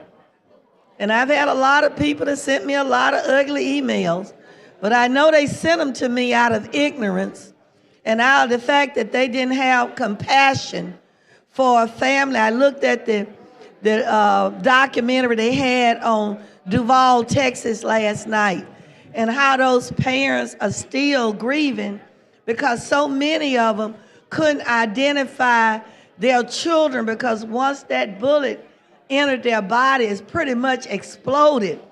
And the only way they could identify them was through DNA. But you had a daughter or a son that you couldn't see and provide you some level of closure. In most cases, they had to have a closed casket funeral. And can you imagine what those parents, and they're gonna go through it for a long time. I know how it is when someone young, when my nephew passed, he was 7. That hurt and pain stays with the family forever. Can you imagine how much more that pain would be if someone came into this country illegally, acquired an AR-15 with the intent to do hurt and harm to some American citizens? The pain and the anguish those families would go through, be it a child, a mother, father, sister, brother, aunt, uncle, that pain stays with you under normal conditions for a long time. And I appreciate this step, but I think also this body has got to at least entertain the discussion of what do we do to minimize, and for those people who got these weapons, nobody is asking them to give them up, but we do want them to register them.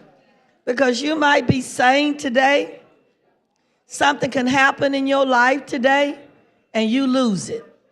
And you take your weapon of mass destruction, a weapon of war, and go and hurt somebody. I do appreciate you bringing this forth, but I just ask the body, AR-15s, an illegal person can get them, can do a lot of harm to a lot of people. And I know for the most part, people aren't paying attention. But there are an awful lot of people in the United States today with the number of mass shootings that have happened in this country just this year. Families are grieving, families are hurting, and what we got to understand, if I can't kill 10, 15 people at one time, I could save some family some grief, because guns are always going to be out there. I appreciate you taking this step. This is just one of many steps that we've got to take to ensure some level of safety and security for our citizens. Thank you so much. Thank you, Representative Moore. Chair thanks the lady. Chair recognizes the gentleman from Henry, Representative Ream. While he's making his way down here, I'd like to recognize Angela Shepard, the East Alabama Republican Club, from Lee County, the guest of Chairman Joe Lovert and Representative Debbie Wood. Let's give her a big hand. Thank you for being with us today. Representative Ream. Thank you for the recognition, Chairman, Mr. Speaker. Representative Bolton, just want to have an understanding that this bill only bars illegal immigrants from possessing firearms. That's correct. And that is all it does. Yes, sir. Well, I appreciate you bringing this bill. I am in full support. Thank you very much. Thank you. Chair thanks the gentleman. Chair recognizes the gentleman from Morgan, Representative Yarborough.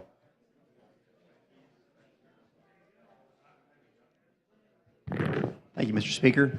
I believe we're good. I just wanted to, looks like double check with you. I know we had a great discussion, and I just wanted to double check. Sorry, I was in committee there, but it looks like it was fixed so that because it had the wrong section. I think I've got it here. Well, let's see here. I want to just double check and make sure that. Because it was about section from subsection C of this section, but it had persons. May I? Is this bill there were a couple of typos that referenced incorrect portions of the prior code, and the amendment repairs that. Right, but is this bill the exact one as what you brought before? Yes, that's the initial bill. Okay, all right. Well, in that case, then I'd like to offer a friendly amendment that was discussed. That was just a. Yes. Clerk, see the amendment. Oh, my bad. I'm sorry. I'll come back and speak on that. But I just wanted to say thank you for being willing to correct that and address that. And it was a typo, but yes, overall, thank you for this bill. Thank It's a good bill to do good for our communities. Thank you. Thank you. Chair recognizes the lady from Mobile, Representative Clark. Be the fourth person to speak on the BR.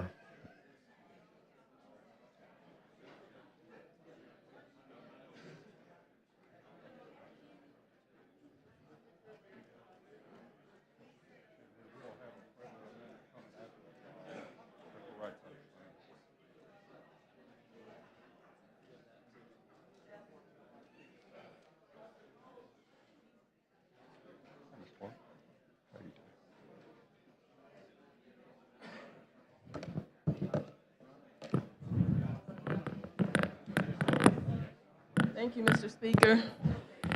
Representative Bolton, how are you today? I'm good. How are you?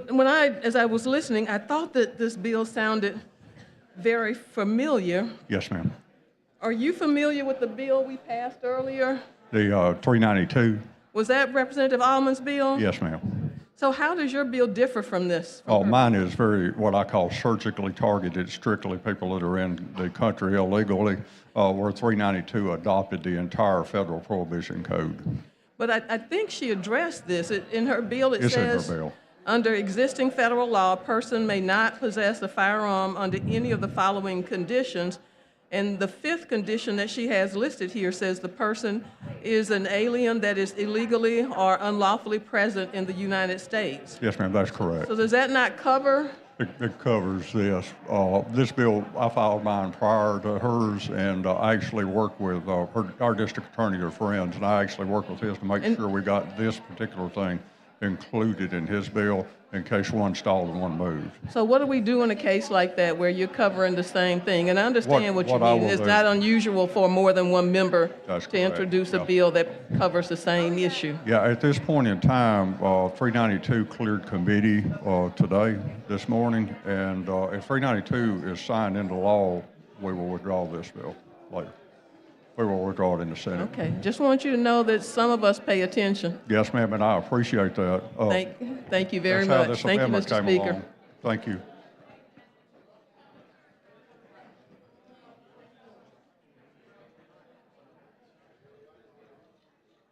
Question for the body is adoption of the BIR. Clerk will unlock the machine and members will vote.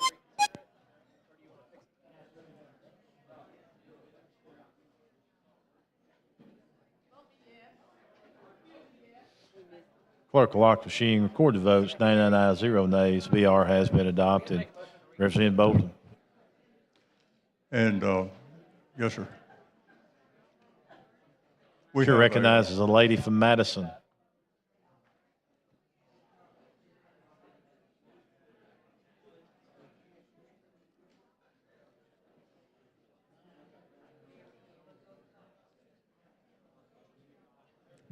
How are you, Ms. Hall?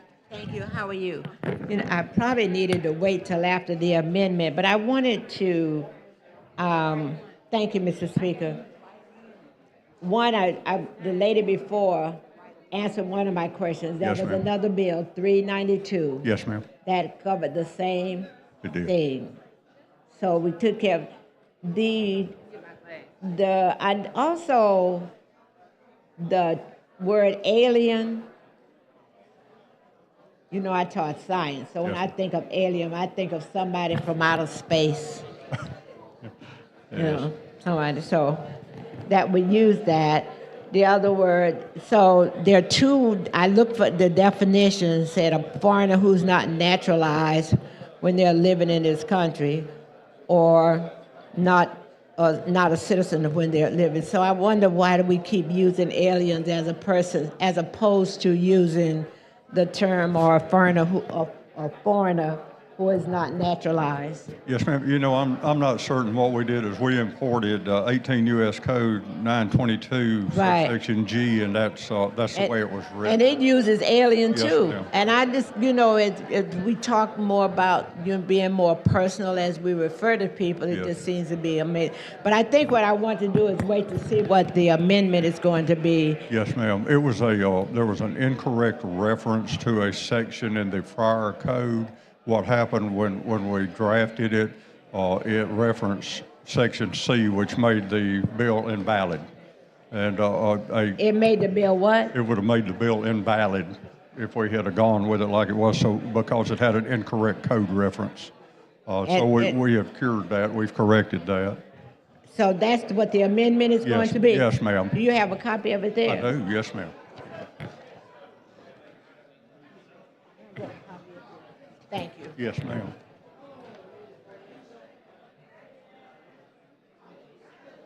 Chair recognizes the gentleman from Morgan, Representative Yarborough.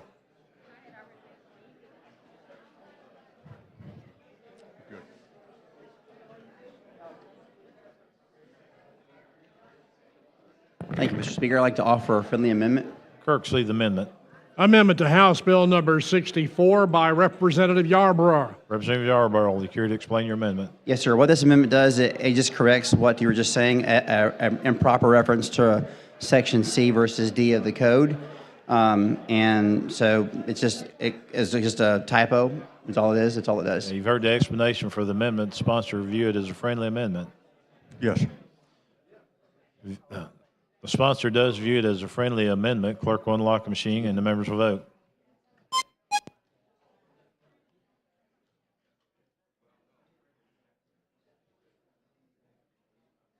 Clerk will lock the machine, record the votes, 102 ayes, 0 nays. The amendment has been adopted. Thank you. And with that, if there are no more questions, Mr. Speaker, I would like to move for final adoption. Chair recognizes the gentleman from Jefferson, Representative Sellers.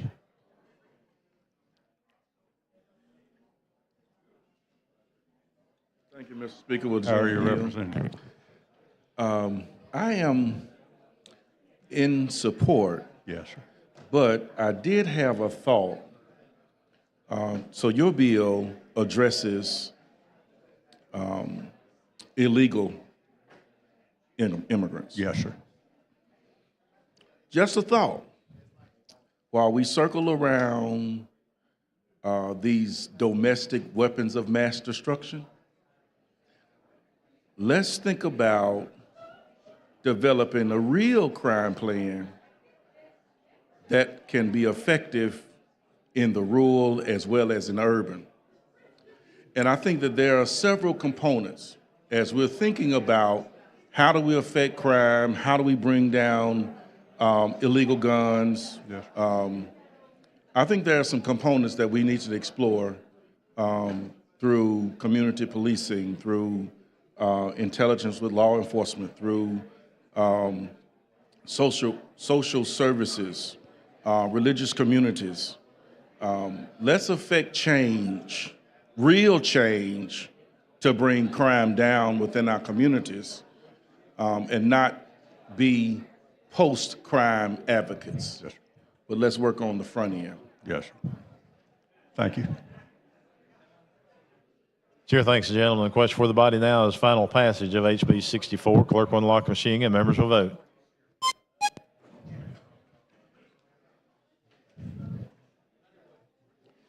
Clerk will lock the machine, record the votes. 101 ayes, 0 nays. HB 64 has passed. Thank you, Body. Thank the gentleman. Clerk, call next bill. On page 54 of the calendar, House Bill number 399 was substitute by Representative Sells relating to the Administrative Procedure Act. Chairman Sells. Thank you, Mr. Speaker. This bill started out as Administrative Procedure Act, but it's been amended and substituted in committee. So if we could, I'd ask for the BIR and move on to the sub. That is questions. The BIR. Clerk will unlock the machine and members will vote.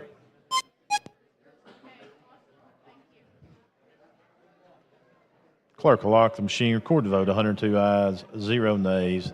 The BR has been adopted. Okay, Mr. Speaker, this. You care to explain your sub? Yes, sir. The sub totally abandons the administrative rule process and simply sets up an administrative advisory committee with the Department of Revenue and local taxation officials with just an advisory capacity. If there's no question, Mr. Speaker, I ask for adoption of You've the heard the explanation of the sub. Questions, adoption of the sub. Clerk will unlock the machine and the members will vote.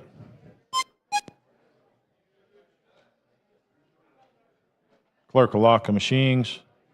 Record the vote. 101 ayes, 0 nays. The sub has been adopted. Chairman Sells. Mr. Speaker, if there's no further questions, I move for final passage as substituted. Chair recognizes the lady from Madison, Representative Hall.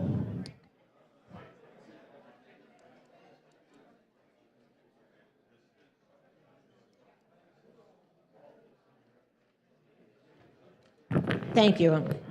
I have an easy one. Why are we abandoning the process that's already in place? No, we're not we're not abandoning that process. We're abandoning the original bill that I had. It's been worked out, and it was had problems, so we negotiated it down, and this is what we ended up with.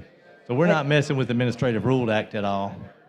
So what are you doing? We're creating an advisory committee of tax officials with the Department of Revenue, so they can have some input in the situation. In the process, In the process. in the administrative rule process? No, ma'am, just on the ad valorem tax process, the tax manual process, stuff like that. Okay, thank you. Chair thanks the lady. The question for the body now is final passage of HB 399. The clerk will unlock the machine and members will vote.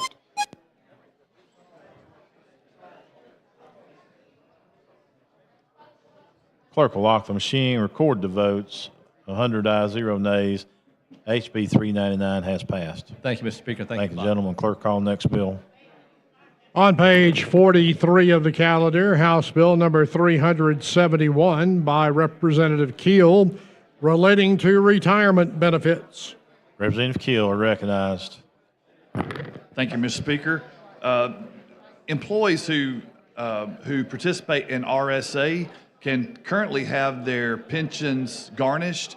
This allows an expedited process with that by removing the district attorney's restitution recovery division from the process. Mr. Speaker, I move BIR. That is questions. Adoption of the BIR. Clerk will unlock the machine and members will vote.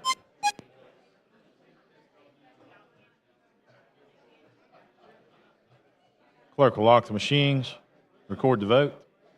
99 ayes, 1 nay. The BIR has been adopted. I move final passage. That is questions. Final passage of HB 371. Clerk will unlock the machines and the members will vote.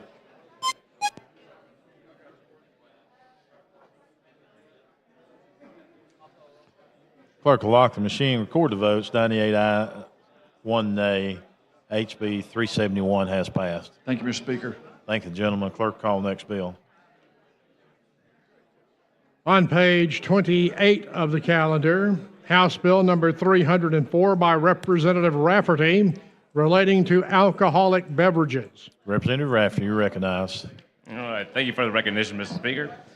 Members, last year we passed a bill that dealt with food trucks and alcohol sales that dealt with just Class 1 municipalities. I would like to again thank the ABC for working with me so hard on this bill because we knew that if it happened in one municipality that we would likely see it, the demand for it in other municipalities. So this bill allows for food trucks to sell alcohol in established entertainment districts in other municipalities throughout the state. One big thing that I would like to say is that it does absolutely emphasize local control and local ordinances that would be allowed to do it. If this isn't something your community wanted to do, then that would be fine and perfectly suitable. And without any other questions, if there's no other questions, I would like to go on and ask for the BIR. Chair recognizes the gentleman from Montgomery, Representative Ingram. Thank you, Mr. Speaker. Gentleman yield. Oh, yes, sir. Let me, if you'll look on page 2, line 46. All right. Yes, it says shall instead of may. Would you take that as amendment? Because it says that shall issue an application. Is that what you're reading it? Shall issue an application for food or beverage license. You know, if they don't apply, I mean, if they don't qualify, if they hadn't paid their license or whatever, you know, you're making them to where they have to issue that license. You see where I'm saying? Shall issue.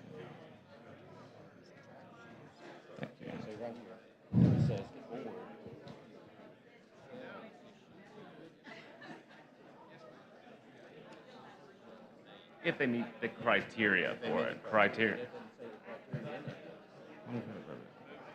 Well, it says upon a food or beverage truck's applicant's compliance with this chapter and any rules adopted thereunder by the ABC or the ordinance that be govern it, that the board shall issue one. I think we want to stay away from discriminatory or any sort of discriminatory. It's the same thing we've already passed, hadn't we? You already passed the. Say what? Didn't this already come up before? Yeah, this came out of your committee, so. Yeah, exactly, and we talked about it up here. Pretty, I don't know, if that's a question. That's the only thing I called. I mean, that's the only thing I was questioning about. I think it's like they still need to be applying and be set forth with all the other. And I was going to come talk to you on the floor, but I just hadn't seen you. Yeah. But anyway, no further questions, understand. Mr. Speaker. Thank you. Chair thanks the gentleman. Question for the body's adoption of the BIR. Clerk will unlock the machine and members vote.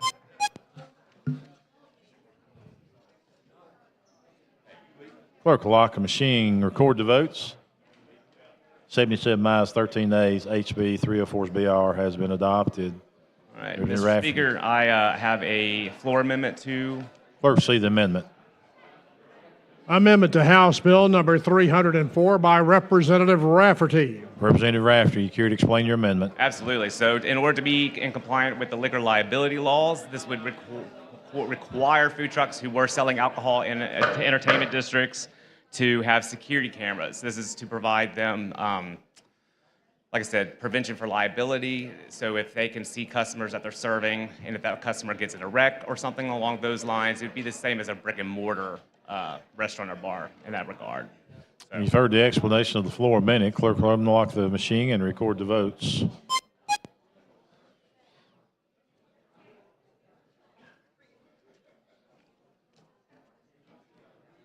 Clerk will lock the machine, record the votes. 80 ayes, 16 nays. Floor amendment has been adopted. Representative Rafferty. I think we'll have another amendment that is coming up. Chair recognizes the gentleman from Lee, Chairman Lovern.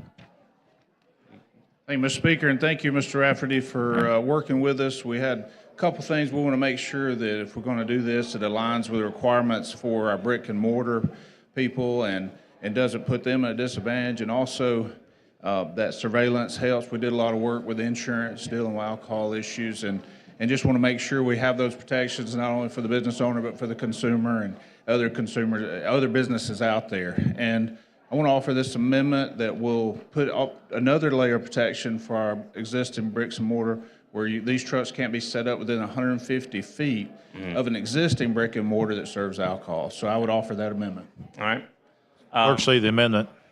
Amendment to House Bill number 304 by Representative Lovern.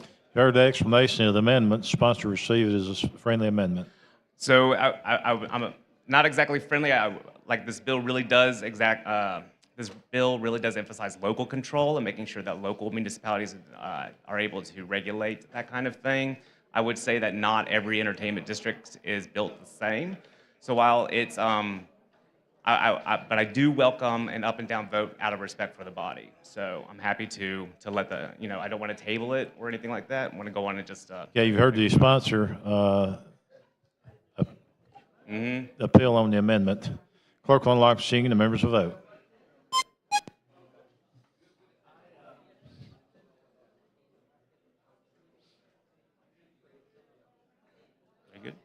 Clerk will lock the machine, record the vote. 75 ayes, 19 nays.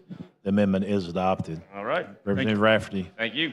And if there's no further questions, I'd like to request. That is the question's final passage of HB 304 as amended.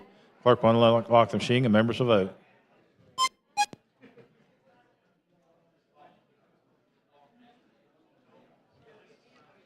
Clerk will lock the machine, record the votes. 68 ayes, 24 nays. HB 304 has passed. All right. Thank you, Mr. Speaker. Thank you, members. Thank you, gentlemen. Clerk, call first bill out of the basket.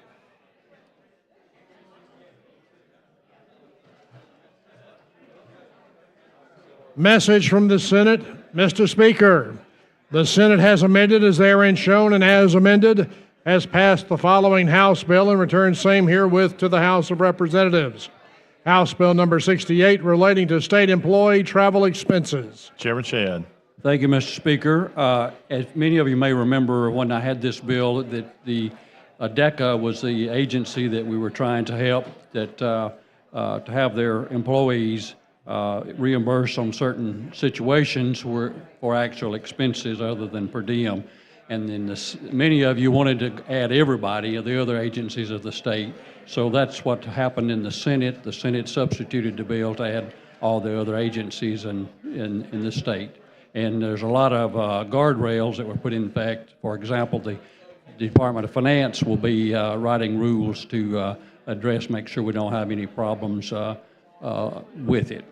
So I move we concur, Mr. Speaker. You've heard the explanation. The sponsor has moved to concur. Clerk will unlock the machine and the members will vote.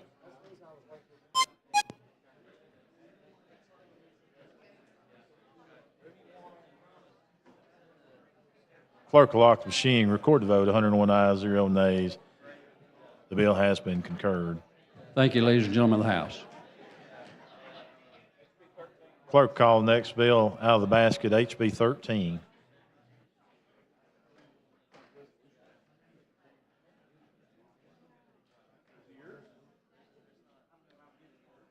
Message from the Senate. Mr. Speaker, the Senate has amended as therein shown and as amended has passed the following House bill and returned same herewith to the House of Representatives. House Bill number 13 relating to municipalities.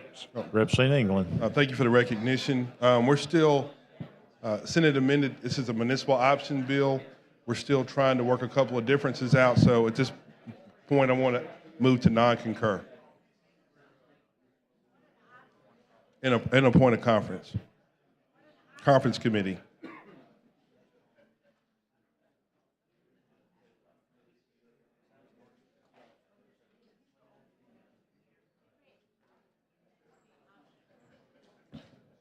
Oh, I'm sorry.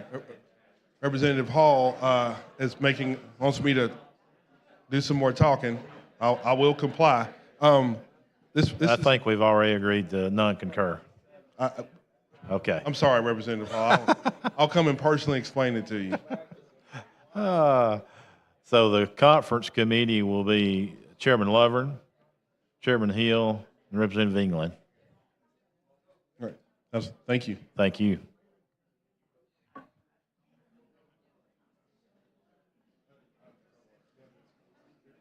So the question for the body is non-concurrence. Clerk unlock the machine and members will vote. Thank you, Mr. Speaker and members. Thank you, gentlemen. 103 ayes, 0 nays.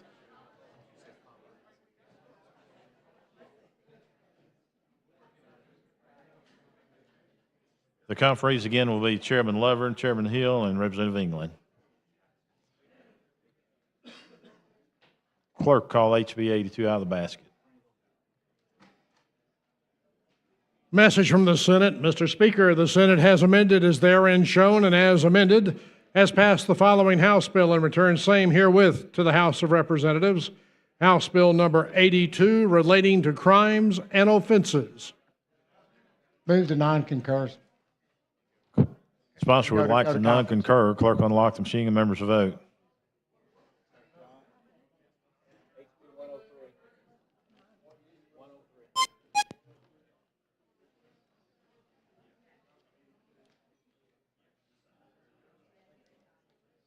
Clerk will lock the machine and record the votes. 100 ayes, 0 nays. The non-concurrent passes. Conferees for this bill will be Pro Tem Pringle, Representative Chestnut, and Chairman Simpson.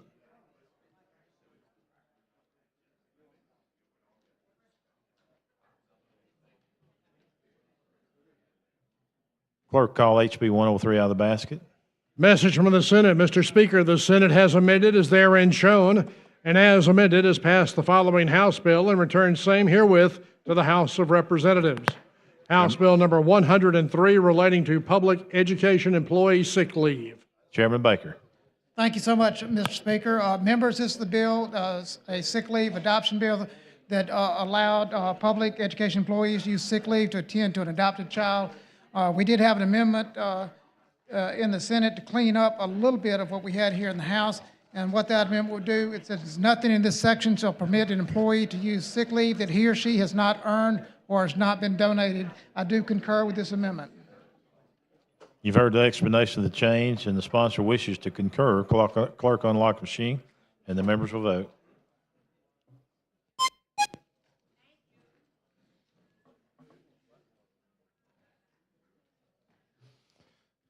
Clerk will lock the machine.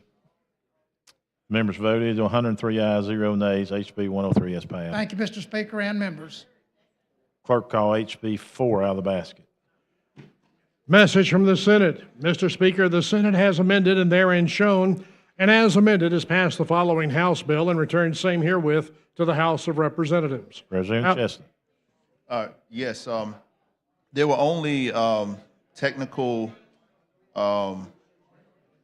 cleanup changes to it, and I would like to concur with the Senate changes. You've heard the sponsor talk about this technical cleanup.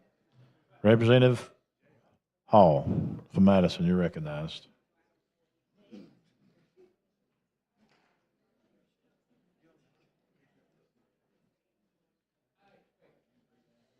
Thank you, Mr. Speaker.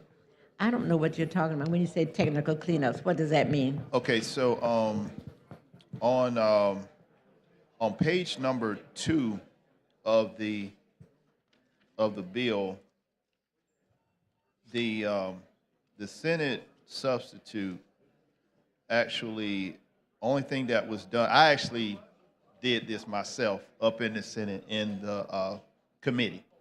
All I need to know is what happened, what we did. So what happened is I took the in the definition section, I'll show it to you. Thank you. Okay. What you have is the original, and you see that part that That circle. that circle. Did you remove That that? part- You removed it?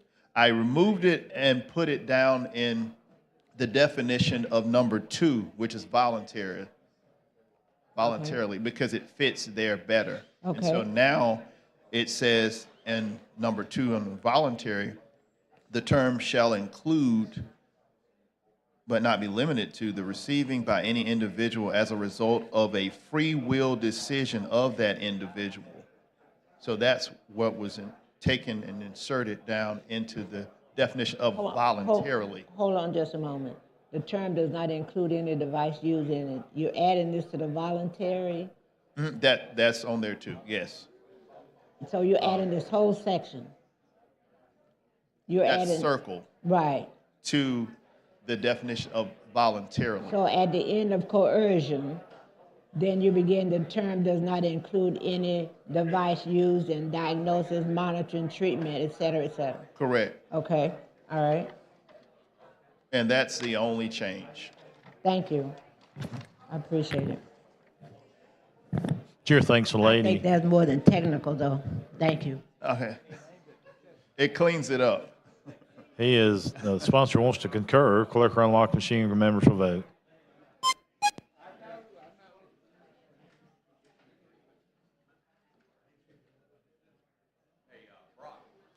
Clerk will lock machine, record the votes, 102 ayes, 0 nays. The concurrence has passed. Clerk, call HB 261 out of the basket. Message from the Senate. Mr. Speaker, the Senate has amended as therein shown and as amended has passed the following House bill and returned same herewith to the House of Representatives. House Bill number 261. Representative Bose. Thank you, Mr. Speaker. I do concur with this. It came back from the Senate with a small amendment that just says, except as provided in section. So this is it's just a reference to another part of the code. This is HB 261, which is my women's sports bill. And I ask the body to concur. Okay, you've heard the explanation. The question for the body's concurrence. Clerk will unlock machine and members vote.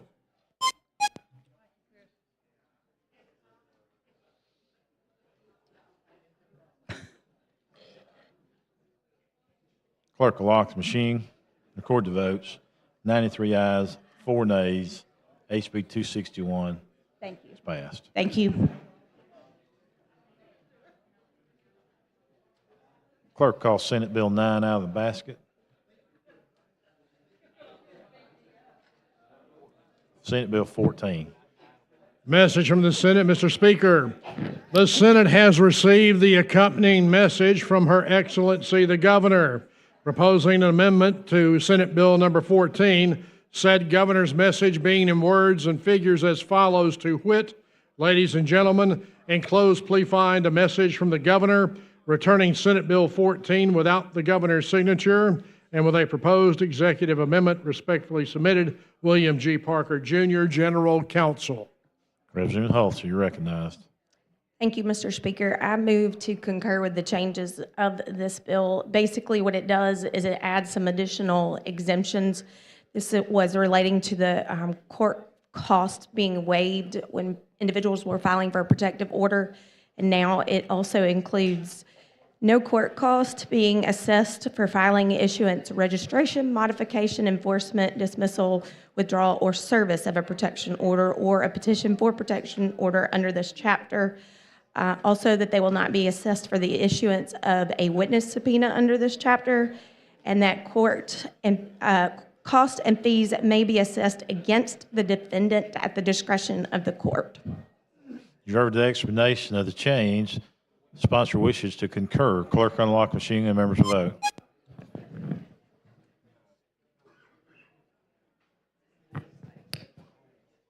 Clerk will lock the machine, record the votes. 102 ayes, 0 nays. SB 14 has passed. Thank you. Chair thanks the lady.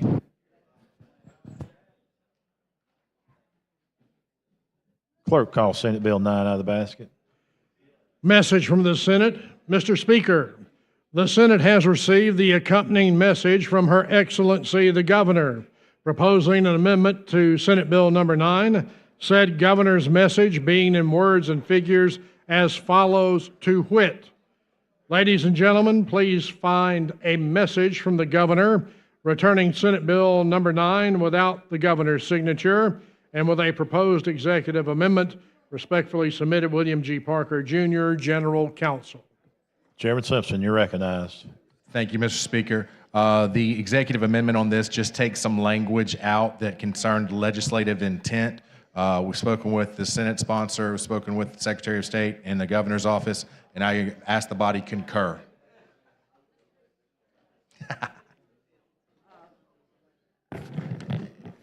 Thank you, Counselor. You're going to have to do better than that. I'll Because do whatever you want. I absolutely don't even understand you got to give me an explanation as to what we're concurring to. So the Governor's executive amendment asked that we strike page 3 and 4 by deleting lines 78 through 85. And those lines say the adoption of an electronic vote counting system in which votes are recorded in an electronic ballot as authorized in this article is hereby validated. Would you It refresh, is- I'm sorry. before you do that, give me, just refresh my recollection a little bit relative to this bill. This is the paper ballots bill Okay, this is the requiring paper paper ballot, okay. ballots. So back to where I was. It is the legislative intent of this subsection to declare that the use of electronic vote counting systems in which votes are recorded on an electronic ballot has, since the enactment of the Election Reform Act of 1983, been acceptable method of electronic vote counting. And that's the language that the governor asked that we strike from the bill. Essentially, it does what? Just give me some type of. This paragraph just talked about legislative intent. This doesn't change the bill at all. It just strikes out the paragraph talking about legislative intent. Okay. So it doesn't change the bill whatsoever. Okay.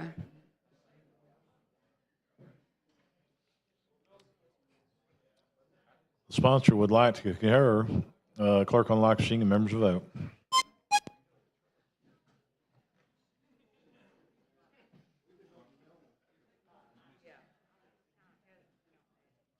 Clerk will lock machine record the votes. 96 ayes, 3 nays. SB 9 has passed.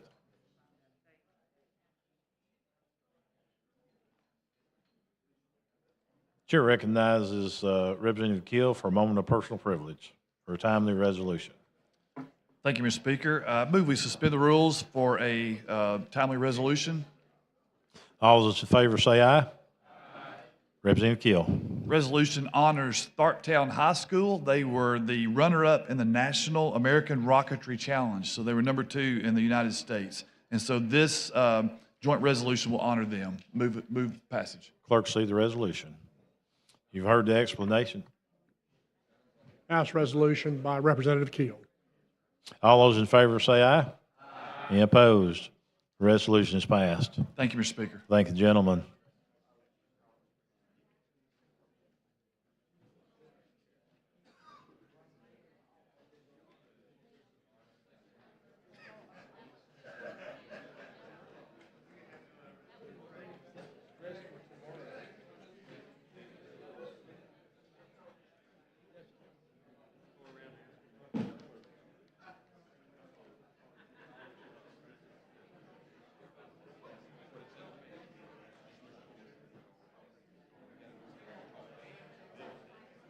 Chair recognizes Representative Van.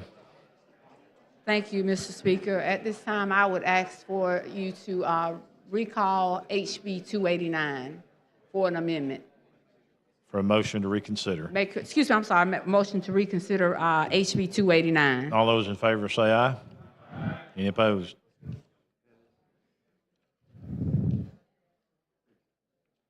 Okay, the clerk tells we need a recorded vote on that. Clerk unlock the machine and members will vote.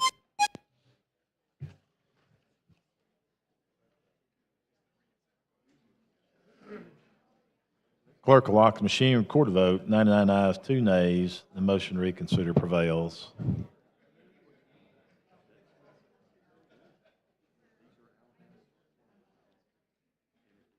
Clerk, call up HB 289. On page 28 of the calendar, House Bill number 289 with substitute by Representative Gavan relating to law enforcement. Representative Gavan. Thank you for the recognition, Mr. Speaker. After reviewing the legislation, we found out, after review, there was an amendment that needed to be made, a slight, small amendment. And if at this time, Representative, I'm sorry, Representative Collins, you're recognized. and bring that amendment on behalf of Aaliyah. Clerk, see the amendment. Amendment to House Bill number 289 by Representative Collins. Thank you. The confusion was on line 112. That did stay the same, and basically we're going to put a period at the end of it and delete the language on 113. The reason being is because there is already a process in place for appropriate retention and disposition of schedule, and we don't need a lid to make another process. Correct. And so we're deleting 113 and adding a period. Correct. So it's, You've heard the explanation of the bill. It's viewed as a friendly amendment. Clerk will unlock machines and the members will vote. thank you. Thank you.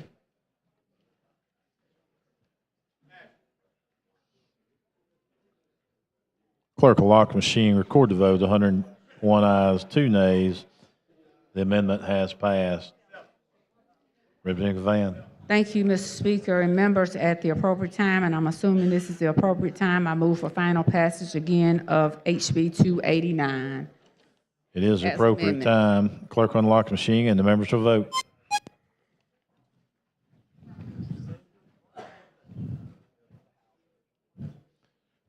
Clerk will lock the machine, record the votes. 85 ayes, 14 nays, 2 abstentions. HB 289 has passed. Thank you. Thank you, lady. Chair recognizes the gentleman from Mobile, Pro Tem Pringle.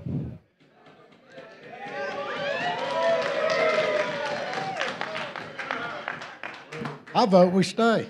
Mr. Speaker, having previously agreed to meet at 9 a.m. tomorrow morning, I move the House stand in adjournment. All those in favor say aye. Aye. Any opposed? We're going to stay. No. We are adjourned.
See you, Steve.